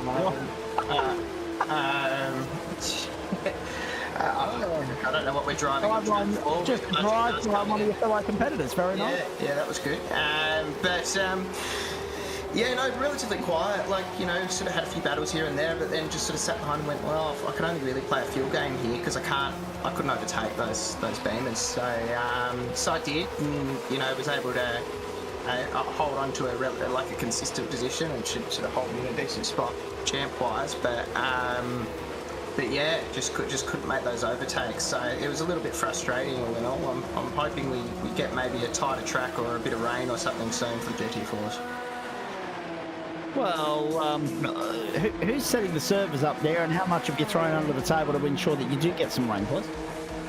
Haven't thrown anything under the table yet, so maybe it's time to do some investment. There we go. But the issue, Mr. Latest is the person who set up the servers, and he's in the bimmer, so I'm not sure how he feels. It might end up all being dry now. We'll see. He also used to do nice things to the Porsche from a BOP perspective, though. So I can't be all mad about it. Although this season you can now that the bimmer is just so dominant. So well, yeah, it's giving off McLaren GT3 vibes, that bimmer at the moment. It is, yeah, it is. It's just that the straight line pace is just unbelievable. So then you end up over pushing. Like Sam Muir was able to get a bit more out of it. I didn't have a whole lot of pracky. He was a couple of tenths faster than me throughout the night. But he's also a really, really good GT4 driver, and still couldn't make his way up too far. So yeah, I'll be interested to see how the season goes. These first two ones they've had pretty long straights on them. A bit of power circuits. So we'll see what the rest of the season holds on that front. Daniel Correa, sir, have we lost the feed? Okay, copy. Oh no. It's been that sort of night, hasn't it? It has been that sort of night. Maybe we just throw up the outro screen or something, because we still need to run through what's coming your way on the platforms of the GSRC, and we'll do that very shortly. You might be seeing black, ladies and gentlemen, but the left and right, the top and tail, bottom and left and right, top and tail of the screen show you that we are still on air, because you can see that we've got the sponsor scrolling across the top. You've got our commentary box listing in the bottom corner there. So we're still with you. Hang in there tight with us. We won't be far off done. Chapo, Phillip Island. Will that be worth a few more bums on seats for GT4, do you think? Oh, I think so. We got a few more bums on seats this week than we did last week at Willow, because I think we had close to 30 in the server. We had about 20 last week, yeah. So it's good to see that's picking up a bit. I think Phillip Island will have a few more once again. That's it. I don't know if the Pork will be any better. It's still a bit of a power circuit, we'll see. It usually gets a pretty good turnout there, right? True. Daniel Benefield suggested that it might have something, as Adam Lavis joins us in the booth as well. Not sure if we're chatting to Adam or not, but in fact, he's feeding Daniel some vision there, so that might actually help get us back on. He might be able to feed Adam Lavis's feed out to masses and do something with that picture-in-picture style. So we'll, just bear with us, folks. As you can see, we're with you, but obviously one small tech issue. And we're surprised that it took this long, considering all the issues that were presented to us with 54 cars in the server for Monza and the Porsches. Dan's computer has held up remarkably well. Chapo, it's interesting, isn't it, when we look at Phillip Island and we look at GT4. Daniel Benefield said to us right off the top, he said, I'm not surprised to see an increase in grid size for tonight. We're up to, I think we had 32 starters in the end, and I guess that comes back to people still not being sold on how good a venue Willow Springs is, and they haven't just made that investment, got the money out of the pocket and brought it on their iRacing server. Yeah, there's a lot of weak people out there, Zach, that don't enjoy the great Willow Springs Raceway, but nevertheless, it's good to see more on the field, and regardless of that. So I think PI everyone's got as well, and they all know it. So it does also seem, I think there are just more people sort of joining each race each week at the moment. I had more teammates in tonight again, and it doesn't seem like that's sort of the only team where that's happening. It was only a couple of seasons ago we were getting in the teens for Porsches, right, on a Thursday night, and now we're running at 57 cars in the server, and we've got yesterday once again it's a full house in the NAS trucks. Yes, I did see that. Yeah, that'll probably. Geez, you guys had your work cut out for you with that. One of the great all-in shunts of all time. Oh mate, I'll tell you what, I just every time I log in and there's 60 cars, I just go, oh my god, can you imagine if I was still trying to broadcast on the laptop? True. But fortunately that computer's holding up all right, even if the mic isn't. Very nice. Now, let's go to Porsches. And I'm just having a look at the results there. 13th and 15th. 15th race 1, 13th race 2. Knowing how big the field was, what was the where was the mindset at going into the start of the first race, and how did you go about a plan of attack or an approach, if you like, for those two races, because they were over and done with pretty quickly and there was a lot of work to be done? There was a lot of work to be done. First race, I played it pretty safe, really. I just wanted to try and get through that first corner without getting, done, and go from there. I didn't get a whole lot of pracky laps in for the Porsches. I'm not great around Monza anyway, and and the Porsche is still pretty new to me, so I decided I wasn't going to try and push. But yeah, just couldn't really make too much room there. And then second race, I wanted to. I decided to try and make up a few positions at the start. It was, all fair and love and war. And then, a car skids across the grass and knocks you off, and you lose all of that. And I was damaged until I pit from there. So sort of once again turned into a bit of a, I didn't want to go pit and go right back in the pack and get stuck there. So just sort of did a bit of a fuel save and, and got it to the end that way. So, it was a bit of a quiet night from that perspective, but it's I guess 15 when there's that many cars in the session isn't too bad. It's pretty hard to make it forward with just that many cars at such a close pace. All right, mates. I'm going to take a breather here. Daniel, any questions for Chapo while we've got him? Oh, and by the way, well done, Mark Gomez. Feel free to drop by and have a chat with us anytime you like instead of commenting on the YouTube thread. Well done. Congratulations on the W in race 2. Daniel, any questions for Chapo? Chapo, going back to GT4, obviously BMW much stronger here. The Porsche under brakes just not quite able to match it. So was tonight more championship damage limitation for you? Yeah, it was really. It was, and the Porsche was good under brakes, and it was good in that middle sector as well. But I think, and as I said as well, and that's more of my error to an extent too. I did burn up those fronts a bit too much in the early session. I wasn't really keeping an eye on the temps and the pressures and that sort of thing. And then from that point onwards, it was sort of quite difficult to find pace. But that was also sort of just. It was a bit of what was needed to keep up with the Bimmers. So, a bit of damage limitation. I think, it's still good points. Given how tight that, that pack is up the front now, there's a whole bunch of guys at a similar sort of pace.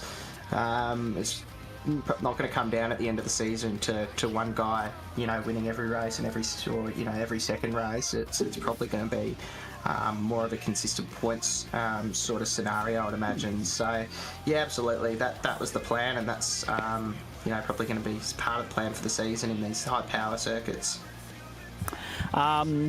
Just before we go on, and if there's any more questions from Daniel for Chapo, Sam Strides just slid his way into the booth from Race Control, and I just want to get a quick thumbs up from Stridey as to whether he's here to make comment on air or whether he's here to chat with us post-race, post-broadcast. The mute on the microphone would suggest it's the latter. Continue on, Daniel. Yeah, still a good result with 6 in GT4. Porsche Cup, not really going your way. You were caught up in that lap 1 melee in race 2 with Sean Rees. How much do you think that affected what you could have achieved? Oh yeah, it affected it a lot. Because it was a good start. I was sort of in a decent position on that inside. And then so got the slowdown and got damage from that.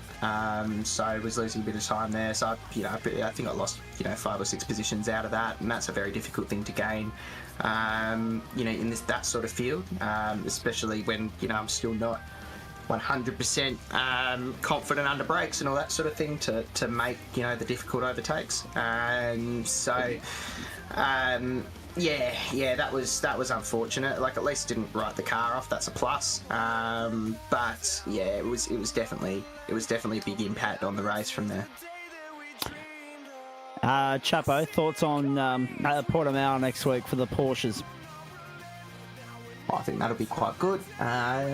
Great track, so you know, I can't see why it wouldn't. It's a pretty big track as well, so Yeah. you know, it will be able to suit the larger fields still. But yeah, I can imagine there'll be some pretty good racing there. And aside from the Wednesday night commitments between now and then, what else is keeping you busy, please? Jeez, this is keeping me pretty busy. Good. Yeah, I mean, it's there's a bit of jet stuff. I've got the NASCAR E-Series qualifying on Sunday. Nice. So we'll keep trying to do that and get the ovals up. It's part of why I was planning on doing an on-board broadcast, Zach, is to get a bit of practice in for them. But I've ended up watching them instead. So that's all right. No, that'll be good, and try and get in the top 30 and go through there. It seems ovals seem to be just gaining momentum in Australia right now with the SVGFX, so it'll be a really cool thing to be a part of. Yeah, and then, you know, back for, you know, intro from the bit of SFL and broadcast next week. Very nicely done. Anything else from you, Daniel, for Mr. Chapman? Negatore. Okay, beautiful. And Sam Stride's now unmuted his microphone, so if he's ready to have a chat with us, we will on the way up. But Chapo, thank you, mate. Appreciate that. Stick around, because I reckon it'll be interesting once we do get off air. It's always entertaining when we go into the post-race show here on the platforms of the GSRC. Hey, Stride, I mean, fair dinkum. Nice to see you out there on the track in GT4, I think it was. But firstly, I got told that you drew the short straw to be race control for the Porsches, correct? Yeah, I was in the Merc, and then I was race control for the Porsches. That's correct. Okay, so how was the Merc, firstly? Seeing as we're still on the broadcast, horrible. Okay, righto. Since we're still on the broadcast, horrible, noted. I'm sticking around for post-race now. Post-broadcast, it'll be even more entertaining. Quickly moving along, we didn't see anything in the way of communication on our screen telling us of who got penalties and whatnot, but it looked as though you were kept fairly busy. Although, in a field of 54, not bad, considering the size of the field and how narrow Monza is, and how quickly it can escalate if there's, you know, a couple of cars going off the racetrack in close proximity to an oncoming pack. For the most part, yes, there was a bit of attrition. Yes, there are a few incidents, but relatively well behaved, that field tonight of 54. I sort of felt a little bit different. It was a bit disappointing. There was some fairly silly things going on, and I understand what you're saying with the large fields, but they're pretty much all of them were preventable, which is really, really frustrating to see, because you see some guys in there who really know what they're doing, and they just don't seem to want to give an inch, and it ends badly for them. But that happens. And obviously you will be taking the next 7 days to recuperate after being race control through that hectic 45 minutes. Portimao next week, hopefully a little bit tamer, and I think not having the sprint racing there next week, and it's just one all-in 40-minute affair, that should hopefully settle things down a touch. I think last time we went to Portimao, I was RC, that downhill hairpin, someone got hit and went head on to the guys going up the hill. So correct. I hope we don't see that again, because that was... I feel sorry for the guy who got hit, because that would have terrified him. Very good thing at this point that we were a virtual racing league and not a real world thing at that particular point, I think. Thank you, mate. What's going to keep you busy over the next 7 days, please, before we're back here? Well, obviously we've got the grand final this weekend, and then I'll have the great privilege of going to work on Monday and starting all over again. Yes, and then, of course, next Thursday night into... How do you think the Merc's going to go at Phillip Island, please, for the GT4? I have no idea, because I don't know anything about GT4s, but I'm hoping it's a little bit better. Yeah, fair enough. All right. Fingers crossed for you. We're going to wrap it up on that note. Hey, thank you, Stridey. Thank you, Chabo. Stick around, boys. I'll have a chat to you as soon as we get off there. Daniel Benefield, some final thoughts from you for tonight, please. That was fun. Well, first of all, I didn't realise Super Formula Fuji was the grand final. Controversial take. That's a fair point. Yes. No. Wash your mouth out was so bad. You guys can all go watch Bathurst on Sunday. I'll be watching Super Formula. But no, it was a bit of a reverse from last week in a way, Zach. We had a bit of a quieter one in GT4 this week, but Porsche Cup absolutely delivered the goods. It certainly did. And as I mentioned, a few walking wounded and all of that, hopefully out for redemption when we get to Portimao. But I can't recall a time, and Chapo might feel free to chime in here, and even Daniel Correa-Sar, because you guys have watched enough of the Porsche racing with me over the course of time, or been involved in it in Chapo's case. I can't recall. I know the absence of Dench is a big talking point, but I can't recall a Porsche field being as stacked with talent as this and having so many potential race winners or race contenders, podium contenders, in any given race, in any given week. We are set up for a fascinating final 8 weeks if these drivers keep turning up and these numbers keep presenting themselves on the grid for the Porsche Cup. It is tantalising at the moment. I'll do you one better. Can you think of a race yeah, that fair match point. that? Like, let's be real. Like, just to be real.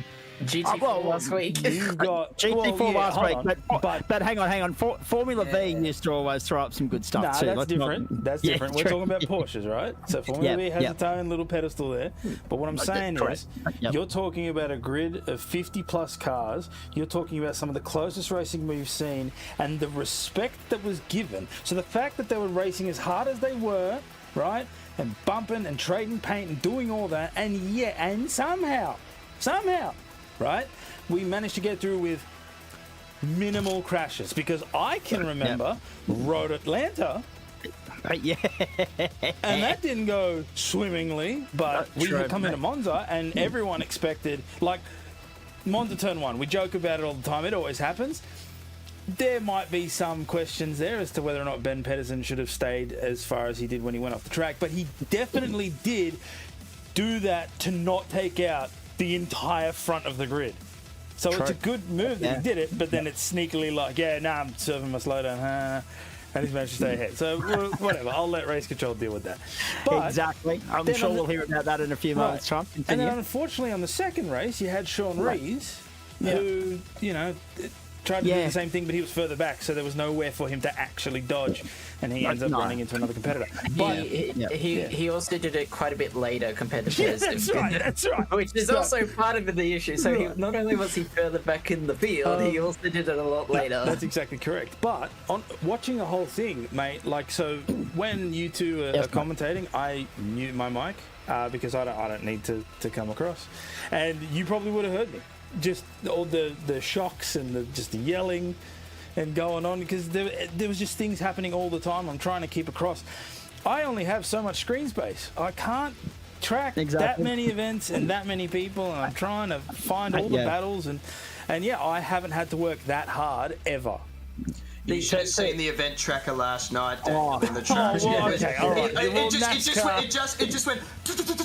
Like, it was rapid fire. Like, it was nuts. I had about 800 events. Oh dear. Daniel, well done, mate. Because if we had if we didn't have the issue at your end with iRacing, we probably would have been able to analyse all those moments and all those incidents for another 3 hours. But we've all got places to be and people to see and lives to live beyond this broadcast booth. So we'll wrap it up. Hey, well done. It's going to be fascinating viewing on a Thursday night right throughout the course of the season. The last one before I do wrap it up goes to you, Daniel Benefield. What keeps you busy between now and GT3 on Monday, please, apart from Super Formula 1 Sunday? It'll be GT3 on Monday night. That's it. A very quiet few days for you then. We're at Barcelona. Yes, I want to say. Yeah. Because we got the actual double Barcelona header, because I believe the LMP2 is at Barcelona as well. They are indeed, and they are indeed, and looking forward to that immensely. Hey, mate, well done tonight. Thank you to you. Daniel made a very good point between GT4 and the Porsches. He said, I've got to start doing colour and play-by-play here, otherwise I'm not going to get a word in. And it's a good thing he was here tonight, because I don't think my voice box would have held up at all. I thought it was coming good, and then we got into the intensity of what unfolded before our eyes tonight, and I knew that it was still struggling. So a big thanks to Daniel Benefield and Daniel Correa for their efforts over the course of the last 3 and a bit hours. Let's remind you that we do this with thanks to the great people, including Spreyton Side Up, Waste Options, merch.tgsrci.com, Orbic Australia, JJZ Constructions, M-Wave Australia, and Flash Graphics. Without them, none of this happens, ladies and gentlemen. A huge thanks to all of them for their ongoing involvement, support, and sponsorship, and everything else to do with the platforms of the Gentlemen Sim Racing Club, their belief, their backing, and everything that they bring to the table there, because without them, it just does not happen. Money makes the world go round, never a true statement. Let's have a look at what's coming your way throughout the course of the next 7 days. Tomorrow night, Joe Baldwin and Nick Fodiatis with you off to Canadian Tire Motorsport Park, Motorsport in fact. 20 minutes for race 1, 30 minutes for race 2, a full reverse grid for the Downforce Legend second round from Motorsport, and that is 8:30 p.m. Eastern Daylight Time. Saturday night, Mountain Men, an appropriate trip to Mount Panorama, of course, given everything happening there this weekend. 8:30 Eastern Daylight Time for the Porsches, the Legacy Porsches, for 32 laps. Monday night, week 3 gets underway of turn 4 of 2024. Night 1 takes us to the Circuit de Barcelona, Catalunya. The historic configuration for both will bring you the LMP2 Challenge first up, 7:45 Eastern Daylight Time. An hour later, 60 minutes of GT3 Pro from the same venue, thanks to Waste Options. Spreyton Cider for LMP2, Waste Options for GT3. Big thanks to those two for getting around those two championships. And of course, a 30-minute race for LMP2 just to warm us up for GT3. Tuesday night, introductory formula on the Circuit de Jerez in the Formula 4s. 10, 15 and 15-minute lengths of those 3 races there. Full reverse grid for race 2, top 10 invert for race 3, 8 p.m. Eastern Daylight Time. Then on to Fuji. No chicane at Fuji. Super Formula Light. How good's that going to be? No chicane, Fuji. 60 minutes, 9:15 Eastern Daylight Time. Tuesday night motorsport on the platforms of the GSRC, and that one with thanks to JJZ Constructions. The Orbic Truck Series Wednesday night. Oh, God, I want to be here for this one now. Watkins Glen Cup configuration, the short shoot, 30 laps, 7:45 p.m. Eastern Daylight Time. Then on to the Super 2s from the Circuit Gilles Villeneuve in Montreal, Canada for 40 minutes from 9 p.m. Eastern Daylight Time. Thursday night, we're back with you. Daniel and I rocking and rolling with the GT4s from Phillip Island. First up, 7:45 Eastern Daylight Time. Then on to Portimao for Spreyton Cider Porsche Cup from 9 p.m. Eastern Daylight Time. Don't forget the merch store, GSRC.merch.myshopify.com or merch.tgsrci.com. Takes you to the same link, ladies and gentlemen. A very good opportunity to get in there and grab a stocking stuffer for Christmas for a loved one, etc. and so forth. And race.tgsrci.com if you like what you've seen tonight and want to get involved in it. If you've got the sim rig and everything else ready to rock and roll and want to get a part of the action, get involved, there is how you do it. Go to that website, source and seek and find all the information available to you at your disposal there. That'll tell you how to get involved, how to sign up, etc. What we're doing, when we're doing it, why and how and where. So we're done. Big thanks to the team. Hope you enjoyed it as much as we enjoyed bringing it to you. A lot going on this weekend. Enjoy it. Do it responsibly if you're having a punt on it. And, of course, we look forward to your company next Monday night. No GP or Formula 1 this weekend, but thankfully there's some NASCAR and also Petit Le Mans for the IMSA WeatherTech Sports Car Championship as well. So there are motorsport options outside of Bathurst, as Daniel has already been scolded for, highlighting earlier this evening. And we wish everybody there the best of luck as well. I hope you enjoyed it as much as we enjoyed bringing it to you. If you didn't, go and check your pulse, because as we've already said, some of the best racing on a GSRC broadcast in Term 4 is going to come from the cohort of the GT4s and the Porsche Cup on a Thursday night. They're dishing up the goods and they've done it in consecutive weeks. If they can keep that intensity up and that entertainment factor up for the remainder of the season, this is the hottest ticket in town. It won't be worth missing. It'll be well worth your while. It'll be must watch. Be here or be square each and every week, and we certainly intend to be so, and we hope you will come along for the ride with us. In the meantime, we're going to get out of here because we're pushing 11 o'clock Eastern. The Socceroos got it done 3-1. We got it done with Mark Gomes winning in the second race on the back of a magnificent victory in the first race there, of course, for who was it again? I'm just having a look down the order. Hero to Zero, wasn't it? Unfortunately, for Gordon Marshall, who dropped all the way down 31 spots in the second race and came home 41st. And of course, GT4 threw up the goods earlier in the evening as well. So we've had 3 different winners in 3 races to start the campaign in both championships, and we're looking forward to more of the same when we resume hostilities next Thursday night. Make sure you join in the meantime. Joe and Nick tomorrow night for Friday Night Motorsport, and we look forward to your company when Week 4 gets underway for Term 4 of 2024 on a Monday night from 7:40 Eastern Daylight Time. Until then, on behalf of Daniel Caressa and Daniel Battlefield and the entire GSRC broadcast commentary and production team here, I'm Zach Caban. From all of us for now, have a great evening, everybody. Bye for now.